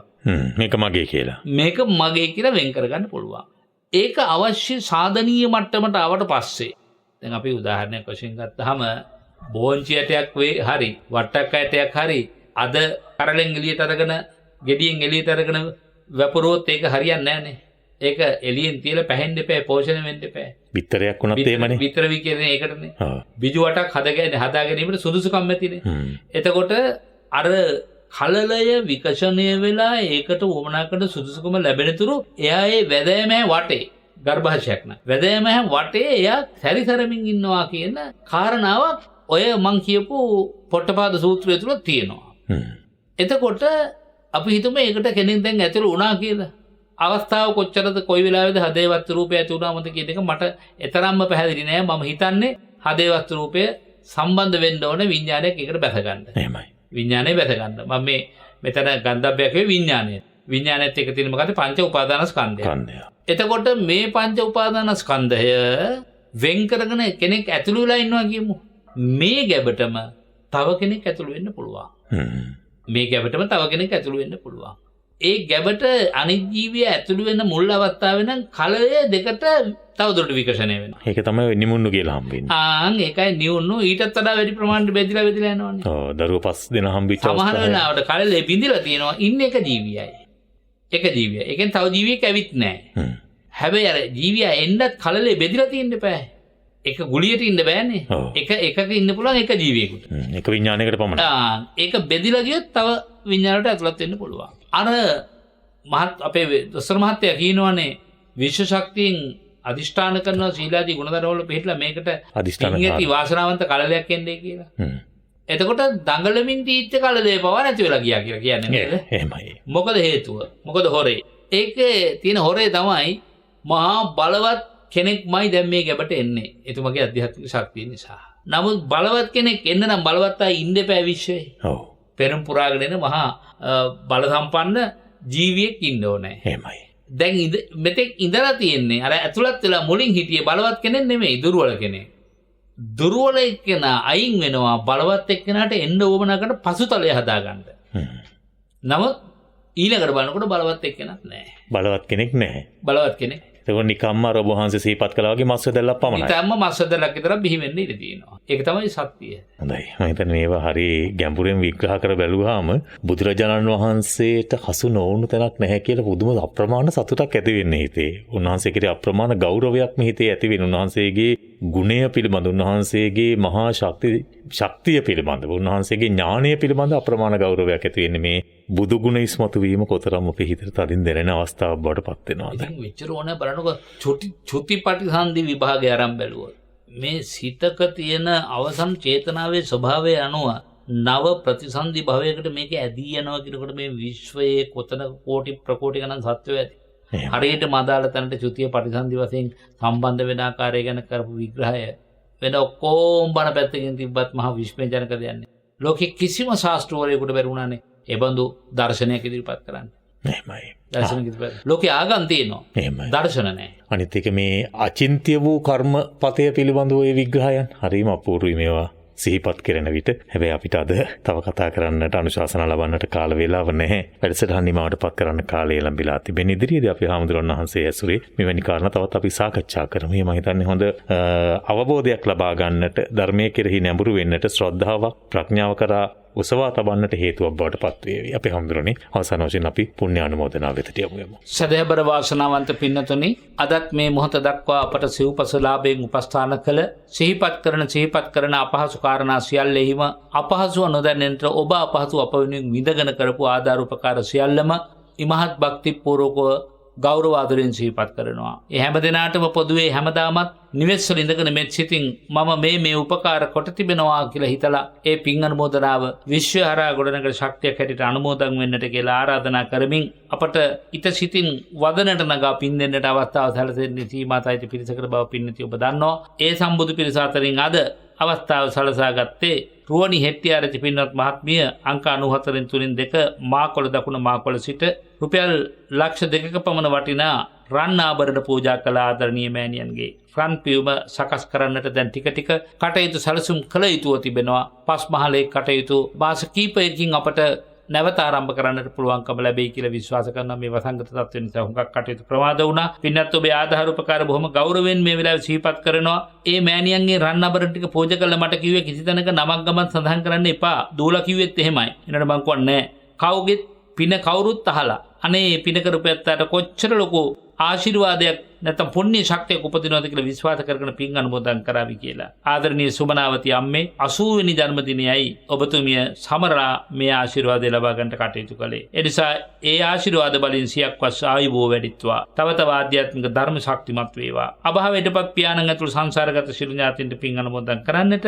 දරුවන් අධිෂ්ඨාන කරනවා. පවුල හැමට ආශිර්වාද කරන්නට බලාපොරොත්තු වෙනවා. ඒ වගේම එසේ තිසේරා පින්වත් මෑණියන් අංක 78න් 7 නිසල පෙරත මත්තේ ගොඩ සිට රුපියල් 31000ක බරපැනක් පූජා කරමින් අභාවයටපත් ආදරණීය බේබි නෝනා මෑණියන්ට ඒ වගේම පියාණන් වහන්සේ උදිසානායක පින්වත් මහත්මයාණන් ඇතුළු සංසාරගත ඥාති හිතයින්සිට පින් අනුමෝදන් කරමින් නිරතුරුව මේ පින්බිම පාදක කරගෙන වාර්ෂිකව පහදන් සිද්ධ කරමින් නිරතුරුව අපේ ගිලන් බවින් අත්මුදවා ගන්න උවමනා කරන අපෝපකාර කරන පින්වත් තිසේරා මෑණියනි ඔබතුමිය තව අධිෂ්ඨාන කරනවා කුසුම් පින්වත් මහත්මියගේ ස්වාම පුරුෂයාට ඉක්මන් සුවය ප්‍රාර්ථනා කරන්නට කියා දානයේ සඳහා සහභාගී වීම කරන කොටගෙන ඒ වගේම විදේශගතව රැකියාව කරන දිලීප සම්පත් වගේම මහේෂ් රුවන් යන පුතුන්ට විදේශගත උසස් අධ්‍යාපනය හදාරන දක්ෂිත් පුතුන්ට ආශිර්වාද කරන්නට කියා සිහිපත් කළා. දානයට නන්නරුන් උපකාර කළ සහභාගී හැම දෙනාටම ආශිර්වාද කළා තියෙනවා. කේ චන්ද්‍රලතා මහත්මිය තුරු පවුලේ හැමගේ දායකත්වයෙන් මාවෙද බලංගොඩ සිට රුපියල් 26500ක් පූජා කරලා ජිනසේන පියතුමාණන් අභාවයට පත්ලා එතුමාට පින් දෙන්නත් එච්චම් පබිලිස් හාමිහා සංසාරගත ශිරණාතින්ට පින් අනුමෝදන් කිරීමත් එම්.ඒ. දයාරත්න කේ චන්ද්‍රලතා සම්පත් ජනක පුතුන් සහෝදර සහෝදරියන් සහ ඒ අයගේ දරුවන් ඇතුළු ඥාති හිතයිසී හැම දෙනාට පින් දෙන්නත් කටයුතු කළා. ඒ වගේම සුමනා සුබසිංහ පින්වත් මහත්මිය අංක 241 බටපොත බත්තර මුල සිට රුපියල් 50000ක බරපැනක් දානමේ පින්කම් ඇතුළු අපේ ප්‍රතිකාර සඳහා යොදවා තිබෙනවා. මට සුභාශිර්වාද කරමින් අභාවයට පත් වුණු දෙමව්පියන්ට දයාබර ස්වයං පුරුෂයාණන්ට සංසාරගත සිළු ඥාතින්ට පින් අනුමෝදන් කරලා 80 වෙනි වියේ පසුවන සුමනා සුබසිංහ වන ආදරණීය අම්මේ ඔබතුමියටත් මා පෙරසේම නිදුක්ව නිරෝගීව සුවපත් බව ඇතුව මේ උතුම් ප්‍රාර්ථනා සමුත කරගන්න පින්වන්ත උපන් දිනයක් වේවා කියලා ආශිර්වාද කරනවා. ජගත් ජයවර්ණ පින්වත් මහත්මයා අංක 153න් එල් නුගගහවත්ත කඩවත සිට රුපියල් 30000ක බරපැනක් පූජා කරමින් පින්වත් එස් ජයවර්ධන මෑණියන්ගේ තෙමස් පූර්ණ දානමය පින්කම සිදු කරලා මේ බරපැන විශේෂයෙන් පූජා කළා. සියලු දෙවියන්ට හා සංසාරගත සිළු ඥාතීන්ට පින් අනුමෝදන් කරමින් පෙබරවාරි 1 වෙනි දින ගුණපාල ජයවර්ධන පියාණන් පෙබරවාරි 6 වෙනිදා ජගත් ජයවර්ධන උපන් දින සමරු නිසා ඒ පියපුතු දෙදෙනාට නිරෝගී සුවය හා දීර්ඝායුෂ ලැබේවායි අපි හැමදෙනාම ප්‍රාර්ථනා කරනවා. එච්.එම්. මල්ලිකා හේරත් මහත්මිය සඳමාලි ගෝනගල ඉඟුරුවත්ත ගෝනගල සිට රුපියල් 50000ක බරපැනක් පූජා කරමින් අභාවයට පත් වුණු ටිකිරි බණ්ඩා පියතුමාට විසෝමණිකේ මෑණියන්ට හේරත් බණ්ඩා ස්වාම පුරුෂයාට ඒ වගේම සරින් චතුරංග බණ්ඩාර එකම පුතුට සංසාර ගමන නිමා කර උතුම් නිවන් සුව ලැබේවායි ප්‍රාර්ථනා කළ තියෙනවා. දෙසැම්බර් 26 නිම්සර දම්සිට පෙබරවාරි 3 ප්‍රසන්න රාජනායක 11 වෙනි දින 3 වෙනි ධර්ම සැමරු වෙනුසී චූටි දිනියට නිරෝගී සුවය හා දීර්ඝායුෂ ප්‍රාර්ථනා කළ තියෙනවා. එච්.එම්. මල්ලිකාවන මෑණියන්නේ ඔබතුමියටද ඉක්මන් භවයක උතුම් වූ නිවන අවබෝධ කරගන්න මේ පින හේතු වාසනා වේවා. සකල ප්‍රාර්ථනාවන් සමෘද්ධ වේවා කියලා මෛත්‍රී සිතින් අදිෂ්ඨාන කරනවා. ඔබ හැමදෙනාට මේ පින්ඵල සමසේ විහිඳ පැතිරේවා. සියලු ප්‍රාර්ථනා සමෘද්ධ වේවා කියලා අදිෂ්ඨාන කරනවා. තුනුරුවන් සරණයි. සාදු සාදු සාදු. අපි ඔබට ආරාධනා කරන අපේ ස්වාමීන් වහන්සේ සිදු කරන්නා වූ මේ උදාරතර කාර්යයන් වෙනුවෙන් ඔබට දායක වෙන්නට පුළුවන්. මේ පිළිබඳ විස්තර දැනගන්නට කතා කරන්න 0714 222 844 අපේ ගෞරවනීය කැටවල හාමුදුරන් වහන්සේගේ දුරකථන අංකය. ඒ වගේම 07 13 14 625 කාර්යාල අංකය. ඉතින් අපි ඔබට ආරාධනා කරනවා විස්තර දැනගෙන සඳහා උපකාර වන්නේ. වගේම සම්පත් බැංකුවේ යක්කල ශාඛාවේ අපේ පූජනීය කැටවල හේමාලෝක නායක හාමුදුරන් වහන්සේගේ නමින් තිබෙන ගිණුමට මූල්‍යමය වශයෙන් දායක වෙන්න පුළුවන්. ගිණුම් අංකය 106යි 857යි 496යි 109. 106යි 857යි 496යි 109 එම ගිණුම් අංකය. ඒ ආරාධනාවත් කරමින් පූජනීය වන්දනීය කැටවල හේමාලෝක නායක හාමුදුරන් වහන්සේට නැවත නිදුක් නිරෝගී දීර්ඝායුෂ උතුම් වූ ධර්මාවබෝධය ප්‍රාර්ථනා කරමින් මෙත්නෙත් පාමුලෙන් සමුගන්නවා. හැම දිනාටම තෙරුවන් සරණයි.